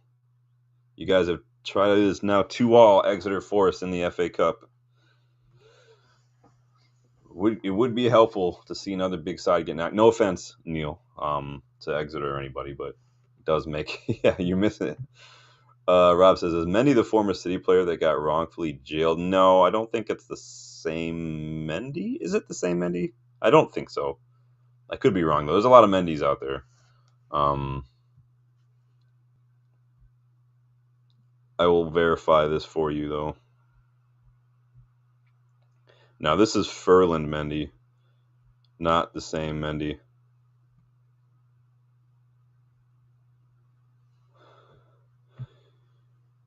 Neil says Exeter score. OG for Exeter, huh? Interesting.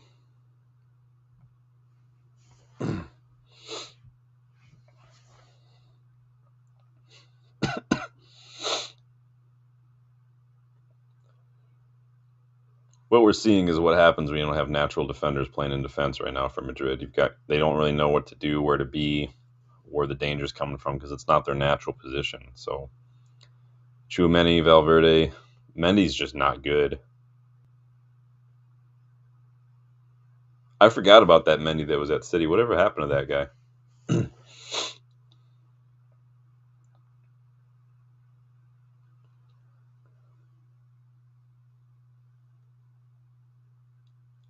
Yeah, Madrid, I don't know what Madrid are doing. They need to do something here. Leeds are up 4-0 now. Interesting.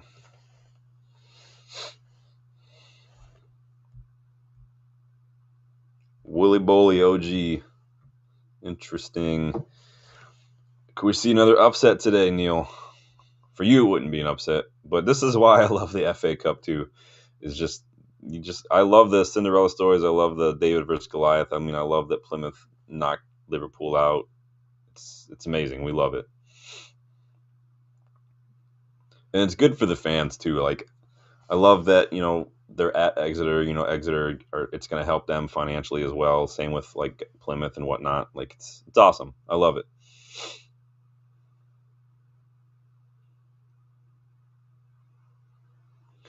City just taking the sting out of the proceedings a little bit here, passing, playing patient ball. They came out guns blazing in that second half, but now they're kind of slowing down a little bit. Trying to invite press a little bit, but it's not going to work. But problem is Madrid can't afford to just sit off the ball and let City do whatever they want with it. They have to press, or else they're just going to not ever have the ball.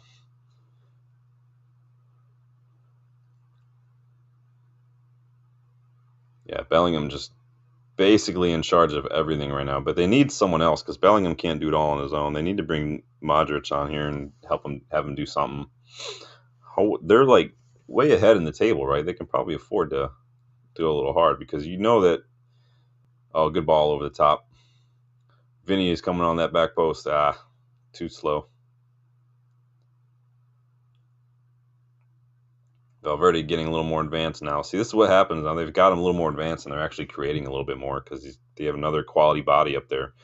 Vinny just beating Lewis. Oh, that was a really, really whipped-in cross. That was way too close. Danny said Madrid press is terrible. Yeah, I mean, they're probably not used to having to press, right? They're probably just used to being able to do whatever they want. Although they have had a couple of shocking results recently. That was probably their best chance right now. In terms of technique, just a little off target from Bellingham on that header. I always forget how big Bellingham is. He's a huge dude. PSV Eindhoven have tied it up thanks to Ivan Perisic.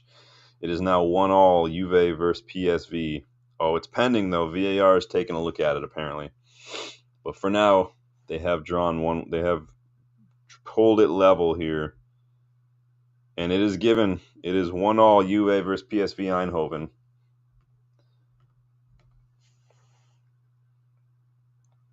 Too isolated, man. You're trying to put it up there to Mbappe, and he's only got 3 City defenders around him. What's he supposed to do even if he wins that ball? Let alone second ball.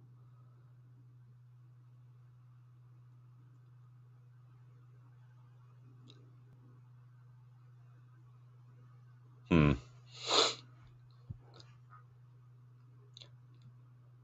I don't know what Real Madrid's plan is for Tchouaméni and Camavinga because they paid a lot for both those players. I can't see both of them staying there for a whole lot longer. Who do you think would leave first, Camavinga or Tchouaméni? And like they paid a lot for both. Like I said, they're not going to make any money off them. Oh, that was the best chance so far. That was a really good play.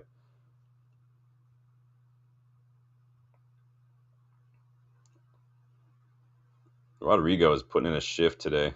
He's all over the place getting involved. Like, what is Mendy going to do?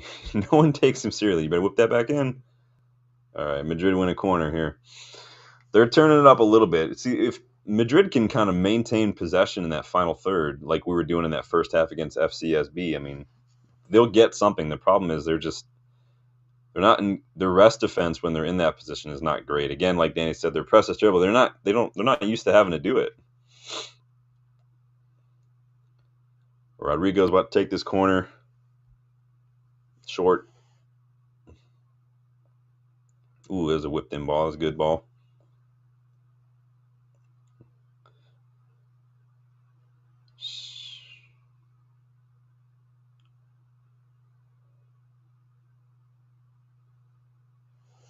It's interesting.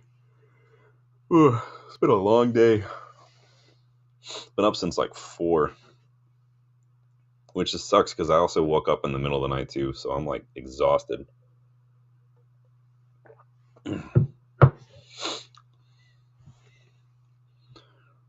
Robert Reed, are you feeling better, man? It says Madrid really only paid for one, United paid for the other with Casemiro. That's true. That is true. They did get a big chunk of change from selling Casemiro. I can't remember how much they paid. Like I feel like they paid like 100 for one, and they paid like 60 or something for the other. I can't remember which is which though. But welcome, Robert. I saw that you had commented ahead time you were down with the flu, man. Hope you're feeling better. That's no fun. I was sick when I got back from Manchester a couple of weeks ago, and I was sick for like a week, and then my wife got sick, and my dogs were both sick. So it's not been a great couple of weeks. I'm feeling a lot better. I'm still just a little congested, but probably not as bad as you feel, man. Sorry that you had a flu, man. Flu's not fun, but drink them fluids, get that rest, man. Replenish those electrolytes. I says, dang, yeah. I always get sick when I come back from Manchester. It happened last year, too. Mbappe on the run, full on. He needs help. He needs help. He's getting hounded out here. Bellingham. That was such a bad ball. Too many touches. Now City have literally 8 players in the box now. There's too many touches. Rob says Vinny Jr. needs to come and play for a big club. Yeah. Do you guys think Vinny Jr. would thrive in the Premier League? Do you think that he would be able to handle? I know a lot is said about some of the flair players, some of the Brazilian players too, that they don't tend to do super well in the Premier League. I'm trying to think at the top of my head of any Brazilian players that aren't keepers that have done well. Rafael probably have done pretty well. We don't really tend to have a whole lot of Brazilian players at United. Obviously, in the last couple of years, that's changed with Casemiro and Antony. Trying to think now off the top of my head. There are a lot of South American players out there. Some good Argentinian players. Obviously, we signed a Paraguayan player.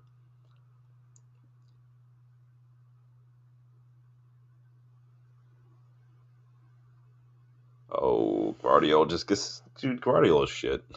He's so not... Dortmund up 1-0 against Sporting, for anyone who's watching, thanks to Sergio Yarasi, who was at Stuttgart and then got his move after a good season, but I don't know what his numbers are recently. Yeah, he's on 9 goals and 1 assist, so this season, pretty good. He had 30 goals and 3 assists in all comps for Stuttgart, literally a goal every match. Not replicating this year, though. It's always a risk you take when a striker has a really good number season. Again, the example I always use is Belotti. not saying Guirassy is bad. I'm just saying it's a risk. But Dortmund are up 1-0. Juventus, PSV Eindhoven are at 1-1 at the moment. City are up 1-0 against Real Madrid. And obviously PSG won 3-0 over Brest. So Rob says, was a shame Ronaldinho didn't sign for us. We ended up with Cleberson. Yeah, I forgot about guys like that. We've had some. They just don't always tend to do super well in the Premier League. I don't know the reason necessarily. If you guys have any thoughts on that. Yeah, Ronaldinho was one that I was bummed we missed out on. I still think Lewandowski for me is the one I was really bummed about when we didn't get Lewandowski. I think he could have made a huge difference for us personally. Yeah, it's always the one that people throw out there. Rob Tap, best Brazilian appeal has to be Juninho. Yeah, Thiago Silva didn't do bad at Chelsea. I mean, he was only there a couple years. He wasn't horrible. He's kind of exactly what Chelsea needed at the time, but shit. Oh, is that going to count? If so, that was a really good play. Is he onside? And tentatively, Real Madrid have scored through Kylian Mbappe. So they had a free kick. Valverde tried to go under the wall. It came back right out, and Mbappe made a little bit of run as that ball came back into the box, and he had a great volley, just kind of a floater, put a lot of backlift on that. Completely caught Ederson wrong-footed. But we'll see if it counts because it looked like there was a chance of offside. So let's see how it goes. Nope, he's on. This is going to count. This 1-1 Madrid. That was really good holding his run from Mbappe there. So Madrid have drawn at level 1-1. Interesting. Yeah, Danny says he was class. Yeah, Juninho was class. He might be the best one, right? As far as Brazilians in the Premier League go.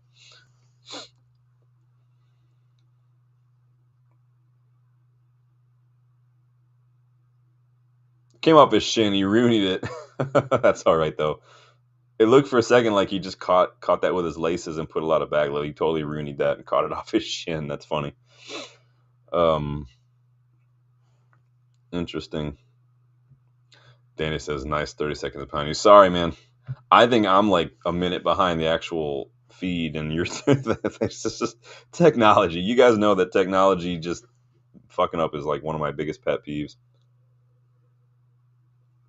I was livid the other day when my streaming software was not working. It just kept trying to load, and then it was like it's encountered a problem, and I literally was like, this computer's too new for me to punch it, but I'll punch it and say it fell in the kitchen. I don't care.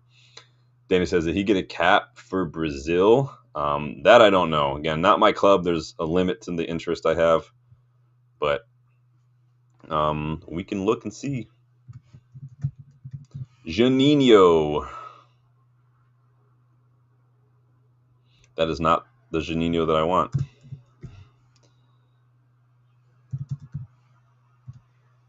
Oy, oy, oy. I'm looking up right now, though. He did. He had 49 appearances for Brazil. 5 goals, according to the Wikipedias. Rob said it looked like an unusual strike. Yeah, it did. He caught it off his shin. So it is what it is, but it was enough to catch Ederson completely wrong-footed, way off on his right-hand side. So he had the entire left side of that goal to aim at, or Ederson's left side of the goal.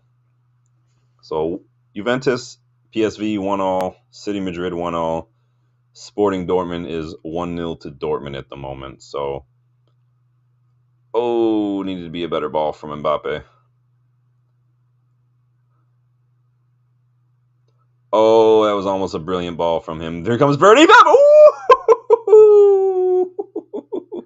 Oh, I thought that was going to be a Fetty screamer. He just came running out of nowhere. It's like he knew exactly what was going to happen. Wow.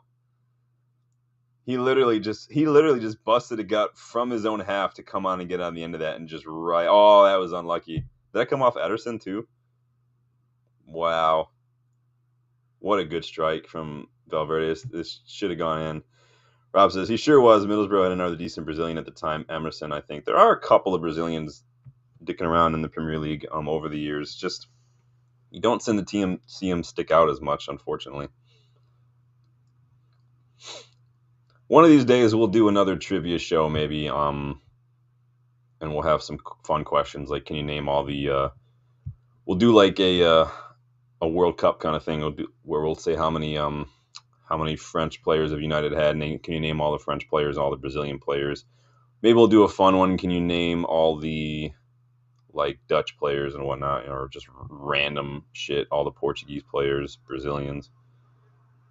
So keep an eye out for trivia shows in the future. We'll probably do a lot of that kind of stuff as the channel keeps growing. Thanks to you guys. Remember to hit that like button if you guys are chilling, watching the match. Subscribe to the channel if you are new. We don't normally do a ton of watch-alongs. We do them every now and then. It's just hard for me schedule-wise to get the time to do it. But today we had my wife's off at a dog shelter leading an orientation for a lot of new volunteers, so she's gone most of the day because she's a lot of work there. But Danny says, is Güler Endrick getting any minutes for Madrid this season? They're getting a couple. I think Endrick had some goals recently. Madrid have a lot of number 10s. And this is why when they were linked with like Batarina and whatnot, like he reportedly turned them down because they have too many number 10s. They've got Bellingham, they've got Modric still. I mean, the rumor is Modric is going to sign a new contract for another year. They've got Brahim Diaz, they've got Güler. They're like, you're number 10, you're not coming in and playing at Madrid.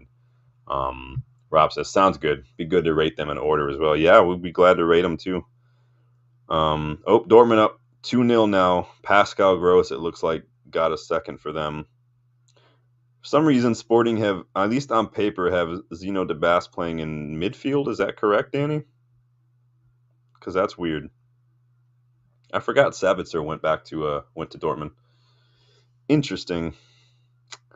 But yeah, I do think that Güler is getting a little bit of minutes. I do think that Endrick has got a goal recently, but again, I don't follow Madrid, so I don't know off the top of my head.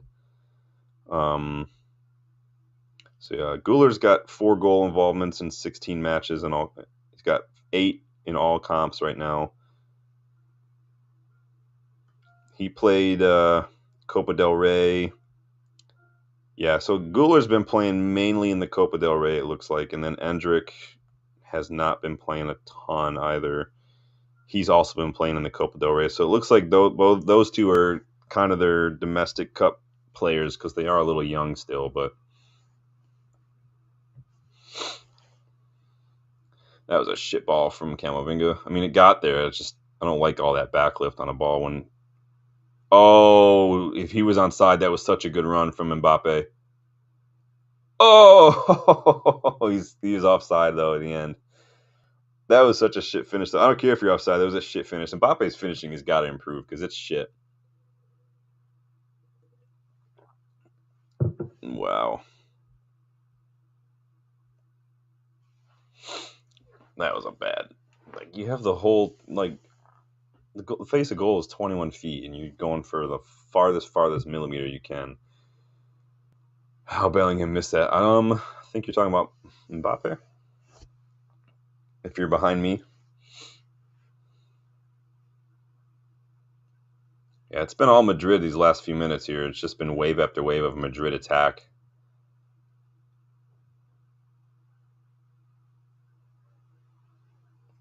What are Haaland and Kovacic doing? They literally just got in each other's way. Ruined that one. I don't even care about booting that one out. Was that Asensio? Just hoof it, man.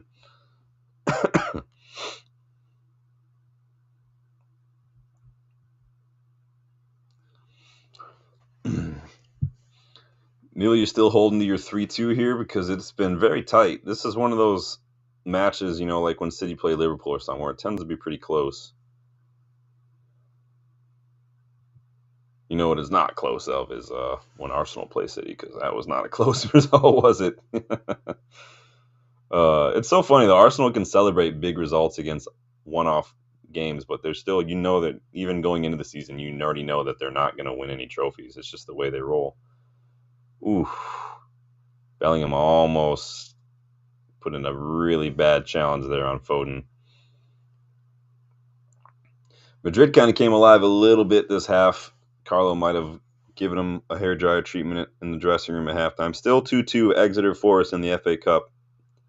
I forget who they play next, though, if they win this personally. Oh, they play Ipswich. So whoever wins between Exeter and Forest will play Ipswich in the next round of the FA Cup. And Chandler's Boss grabs that corner.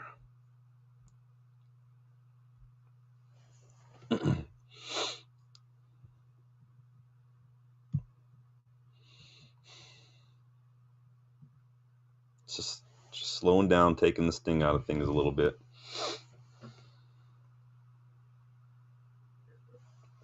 Just 20 minutes or so left here.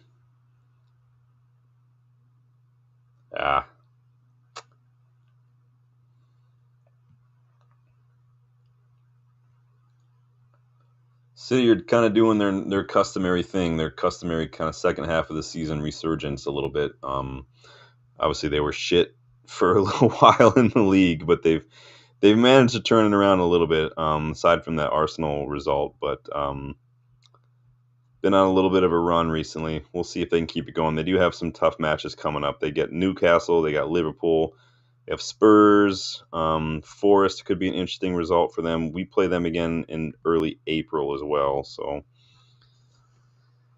we'll see. I mean, I think the league is well out of their reach now, but obviously the league is going to be Liverpool's to lose, as much as I hate to say it, but that's just the way it is right now. Game's kind of slowed down a little bit after that flurry of 10 minutes back and forth. I don't know why Carlo isn't making a couple more changes here. Freaking A.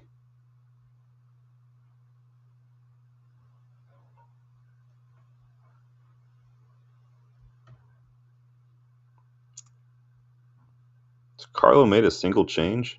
Carlo has not made a single substitution yet.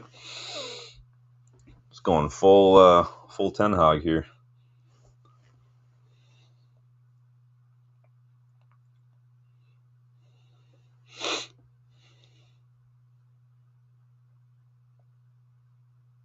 I mean, it's pretty much dead even.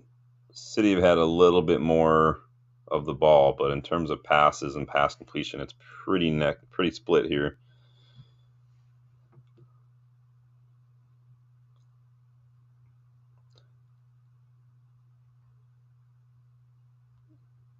Good ball from Fetty.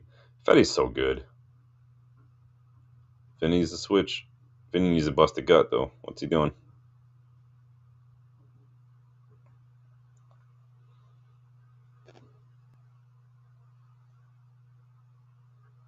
Uh-oh. Holland got clipped there, and he's back up miraculously. Of course. Oh, boy. No other changes in the other results so far. Still all what we did last time. UvE up. UvE and Eindhoven 1-1. Dortmund up 2-0 against Sporting. Sporting have just been struggling. I know Sporting fans love Amorim, but they've got to be a little bit frustrated with their fortunes since he's left, because they have been in the shit since he left. Have they won a match? Let's see.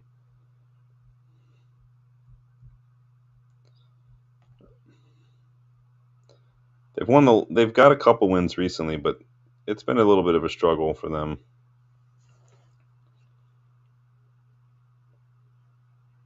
And that's frustrating, because he left them in a really good spot in the Champions League, and now they're just struggling. That's too bad.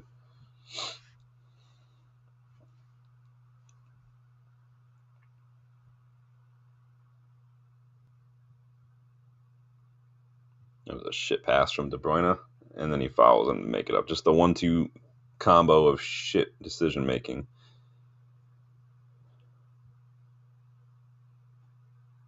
Bellingham definitely should have done better. Is that what you're talking about, Danny?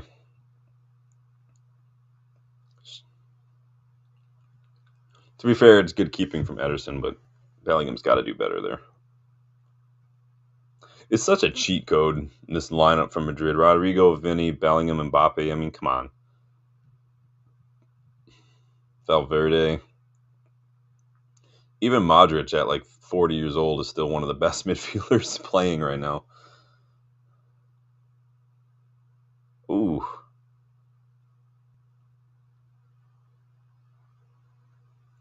Yeah, Valverde kind of coming alive these last few minutes, really getting involved physically.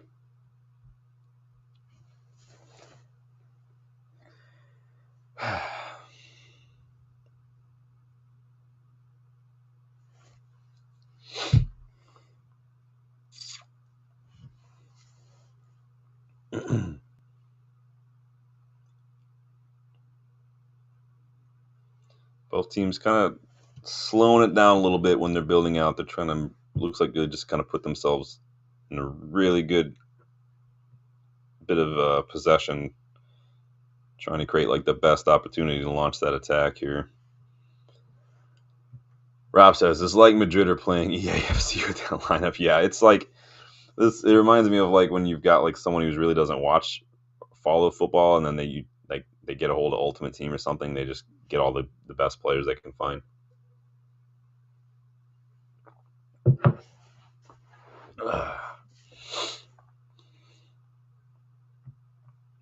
Speaking of EAFC, I don't even know if they've updated the final transfers of the transfer window and added a new live start point. I've been waiting to start a little bit of a career mode with United for a little while now because I was waiting for the January window to get over with because I like to keep it realistic. I like to keep it immersive. There's no way I was going to be able to finagle a loan move for Rashford on my own, so I like to keep that realistic. But maybe I'll let you guys dictate who my summer signings would be when I start that career mode up, because dictate what players, what positions. I've got a few of my own. Rob, I do not think away goals are a thing anymore. I could be wrong though. I can't keep track of. I think away goals in normal Champions League format have not been a thing for a couple of years now. I don't know what they are in this league phase though, at least in this round, because who knows? They change it all the time. I can't keep track, but I do not know off the top of my head. I'd have to look that up. If anybody else knows, let us know, because I honestly don't know anymore.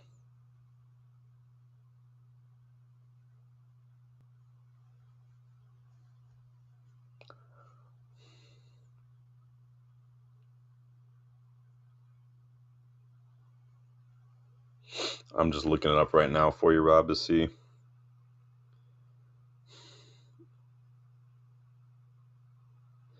Yeah, so no more away goal. That's been gone now since 2021, I guess. I didn't know if they had reintroduced anything like that in this new format. Rob says Dorgu is in the United lineup, but no Heaven, no Kukonki. Yeah, I was. Oh, he just given a penalty against Madrid. They say Phil Foden got fouled in the box. Yeah, I didn't see. I was waiting to see if they were going to add Aiden Heaven as well. Because technically he did play a little bit in a domestic competition for Arsenal. Let me see. I got to watch this penalty shout again. That's not a pen. That's outside of the box. That's outside the box. That's not a pen. Yeah, Danny, I just looked it up. There's no more away goal rules. That looked like it was outside of the box. That's harsh too. I feel like Ceballos had stopped running, like he just stood there, and, and Foden ran into him. But that's a joke of a decision, like Danny says.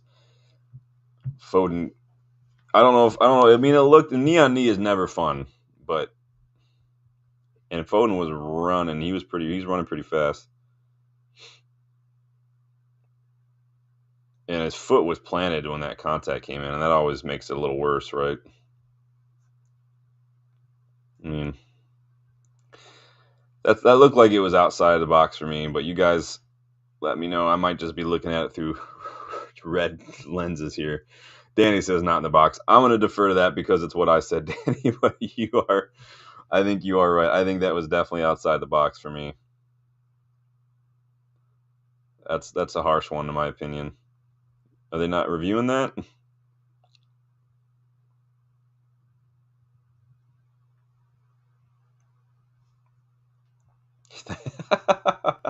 The commentator said he's thankfully been revived. That's awesome. Could have killed him, right? That's funny. Juventus up 2-1 now against PSV Eindhoven. So a couple of results really starting to take shape here.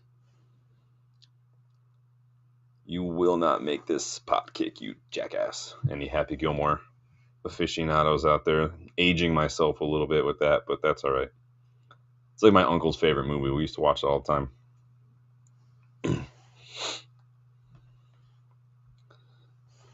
Dortmund up 3-0 now against Sporting. Yikes, they are just going hard right now, Dortmund. So I'm pretty sure that's probably Sporting's Champions League campaign done, unfortunately. Amorim did what he could. He got him that big result against City. I mean, what more can you ask? But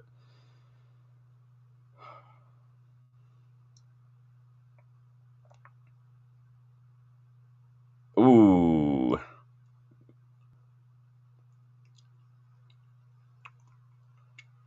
All right, so City up 2-1 against Real Madrid thanks to apparently a foul in the box on Phil Foden that gave them a pen, so Haaland just buried that. I did call 2-2 before we started this. I'm still holding my 2-all, so we'll see. Justin, if you're still watching, man, are you fuming, man? Are you boiling piss here, City?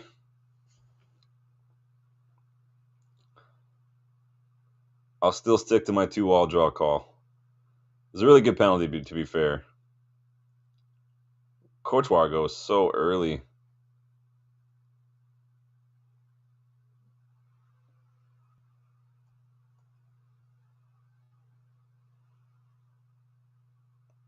Haaland's so weird. He's such a weird-looking dude. Where do we think Haaland's going to go next? City just tied him down to a big contract, but that doesn't necessarily mean anything. They brought Marmouche in. So interesting that they sold Alvarez just to replace him like a year later almost. Doesn't make any sense to me. Granted, I mean PSR wise, it did work out for them. They sold Alvarez for like 90 some odd whatever, and forgot what they paid for Marmouche, but obviously PSRs helps you when you're selling for big money. We just need to do better at that.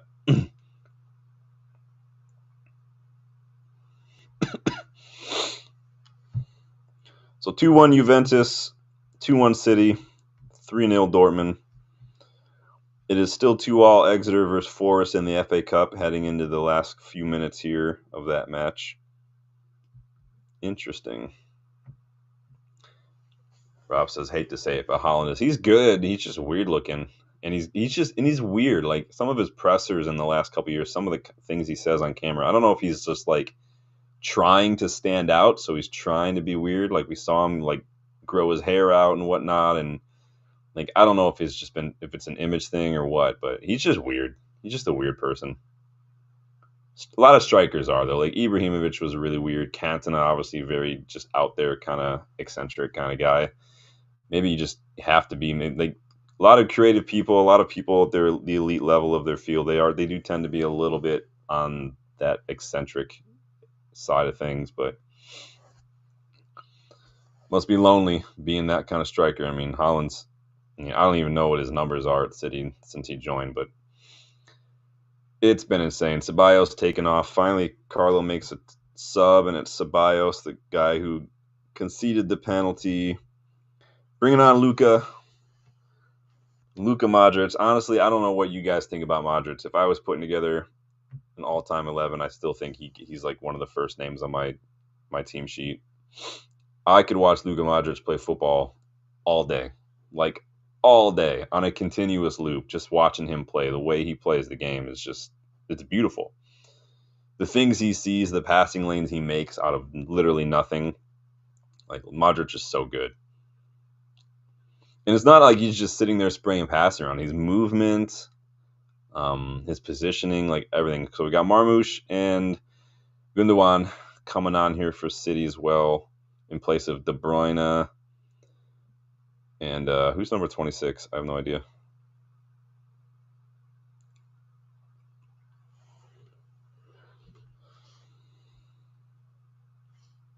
Oh, Savinho.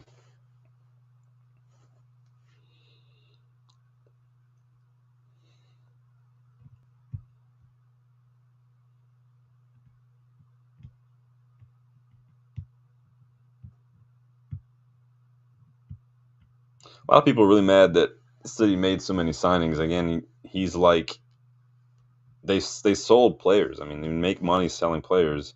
Cole Palmer, Julian Alvarez. I mean, you have money to work with. That's been the main difference. Like you look at like Liverpool, Arsenal. When's the last time Arsenal sold? I think Emile Smith Rowe was probably the last one.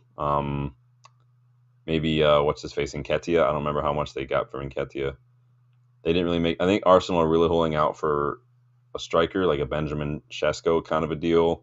Um, Liverpool haven't really sold anybody. They didn't really buy anybody. They didn't really buy anybody in the summer either. They got Marmarsvili, Chiesa, and then Marmarsvili they sent back on loan. And we obviously just are shit at selling things. We couldn't give these players away. It's ridiculous. We've done a good job with these loans. We're getting a lot of these wages paid for, but and it helps a little bit in the immediate. It's just not going to make a huge difference right now. Hopefully these players on loan can just do well and get that price tag up. Rob says he's like the Croatian Joe Allen. How dare you? You must be Welsh. Oh. And where'd Brahim Diaz come from? I didn't even see him get brought in here. Is that who they brought in? No, they brought in Modric. They took off Rodrigo for Brahim Diaz. Interesting. Rob tests. Chelsea moving on Salah and De Bruyne always tickles me. Yeah, we can blame Jose Mourinho for that. Jose Mourinho, when it came to defenders, he had a decent eye, but he just didn't see enough. And to be fair, Salah didn't really start to get super noticed until Roma was when he started doing a lot. And they drew it, I told you. Is that Diaz? Real Madrid pull it level 2-2 in the 86th minute, thanks to Brahim Diaz, who literally just came on for Rodrigo not that long ago. Whoever called 3-2 might be up there too. I called 2-all. Danny said, yeah, it's 2-2. Pep out there. Pep, go get that water bottle, man. Go suck some water down, bro. Go scratch your head up a little bit, you freak. Should I sing the Fraudiola song? Fraudiola, the red-nosed gaffer? You guys remember that? I forgot that I did. This is why you can't give me a camera and a microphone, because I just do this most random, stupid shit. I can't believe I literally made up an entire song called Fraudiola, the red-nosed gaffer. This is what happens when you have a lot of time on your hands around Christmas and you have a camera. You just start doing random shit. This is why I hesitate being on camera this long for watch-alongs, because you never know what the hell I might say when I have just nothing but time. This is why I need you guys to interject with comments now and then, give me something to read, because if I just sit here left to my own devices, like, who knows what the hell is going to come out of my mouth. But Pep, not too happy. The blonde caveman trying to hype his team up. What do you guys think of Brahim Diaz? I like Brahim Diaz. Yeah. Goal. Neil, Exeter player, sent off and was sending off. Incident. It was 2-all still. Yep. 90 minutes. Who got sent off? Ed Turns. Interesting. Turn and burn. So it is 2-2. Thanks to Brahim Diaz goal late in this match. There's still time here. We'll see. Somebody, was it Neil? Were you the one that called the 3-2 earlier? I called the 2-all.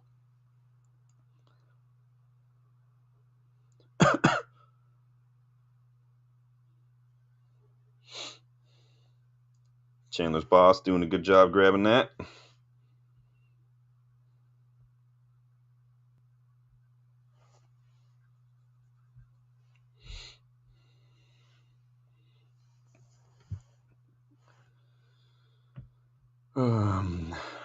Rob says Ed Turns, a Welsh center back prospect. Interesting. So he's young. Probably did he make like a young defender mistake then? Is that what happened? We're pulling for Exeter, man. We are pulling for you. Sending you those good vibes. Exeter have one of those like classic football crests. I do love what goes into designing football crests. When I looked into starting a team in the MPSL, which is the Michigan Premier Soccer League. Very low cost. It is grassroots. They do try to make it stable, but yeah. One of the fun things to do is just design crests. So I like to make it interesting. I was looking at making one for Port Huron, which is a decent sized city near where my cottage is, and maritime city, big shipbuilding in the war and whatnot. So one of mine was had an anchor in it integrated into it. Looked pretty cool. And then I looked at one for like Plymouth, which is near here, who was a logging hub when it was first founded. I like the history and stuff that goes into the crest design and kit design. Like United's kit last year, Justin loves it.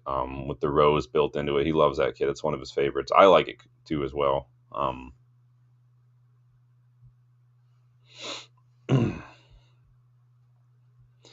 Dipping into the final minutes here, we are entering stoppage time here in 10 seconds, you guys. 3 minutes of stoppage. That seemed low to anyone else? We haven't seen a lot of subs from Madrid till the last couple minutes here. We've only made, 2-3 subs tops? Ooh, get Meg. You got Meg. What were you passing that ball back to? Was that Valverde? That was... What are you doing? Yikes. Squeaky bum time.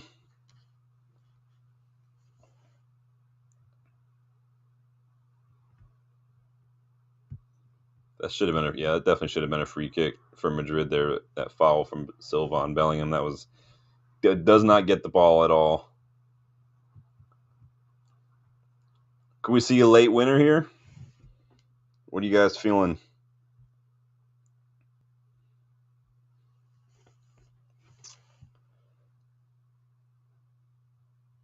Such a good goal. I mean, the contact from Mbappe on that goal was not great, but it was a good little dink over the top. The orange kit ruins it though. They just look like poo. Look like carrots running around. Danny says doubt it and doesn't think we're gonna see a Fran Garcia. You guys know I love me some Fran Garcia. Such a fast fullback, man. But now it looks like they put him in. Is he playing right back now? No, he's on the left. Oh, what a good touch from Mbappe. Oh, and that was 3-2. Who called that? Who called that in the chat? Brahim Diaz with a brace as a sub. You know Justin's somewhere flipping out right now. That was Bellingham? I thought that was Diaz.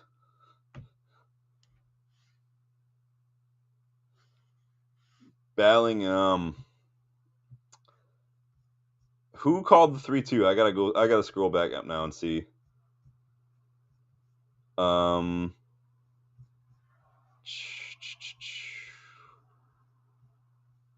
Who called the 3-2 to start? I'm scrolling all the way back up. That was Nick.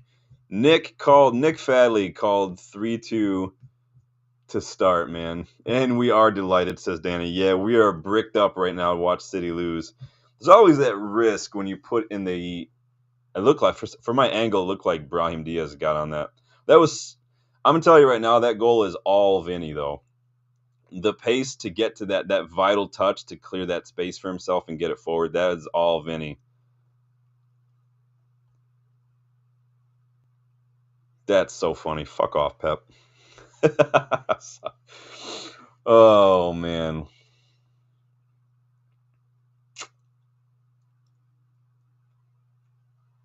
Yeah, there's always a risk when you put in the video description that we love watching City lose.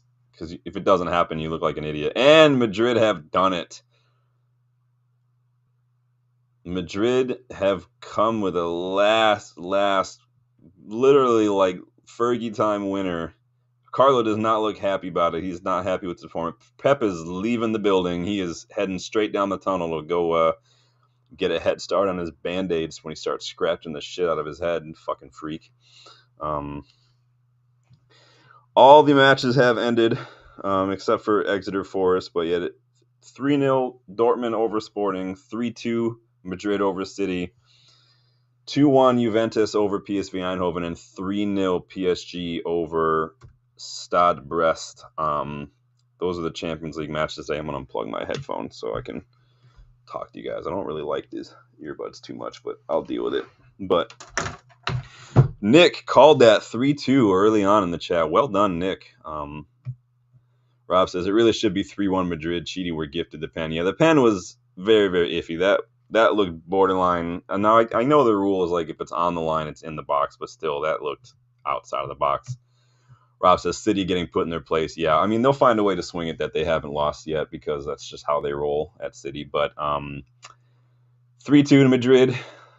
If we did that watch along, that felt like, I mean, it didn't feel like a Champions League match a little bit. It was a little back and forth. I think both teams had some opportunities, a lot of counterattack. Again, that winner, to me, that's all Vinny creating that chance, that the effort he put to fight to get that vital last minute touch and really just create all that space. That is everything. And then obviously with the ball, I mean, that was a really good. Justin says, do you need to see the highlights? You didn't get to watch it? You missed the last 10 minutes were very, very good, man. Brahim Diaz grabbed himself one, and then obviously Bellingham. It looked like Brahim Diaz grabbed that third too, but it was Bellingham, and that was all Vinny. Vinny did the work for that one. Carlo did not look happy. It was a pretty quiet performance. He kept a lot of the bigger players. He waited pretty late to make subs, obviously. And so we'll see what happens. I think they're well ahead in La Liga right now, but it's not a comfortable finish in terms of being able to rest in the next leg of that tie. So it's going to be interesting.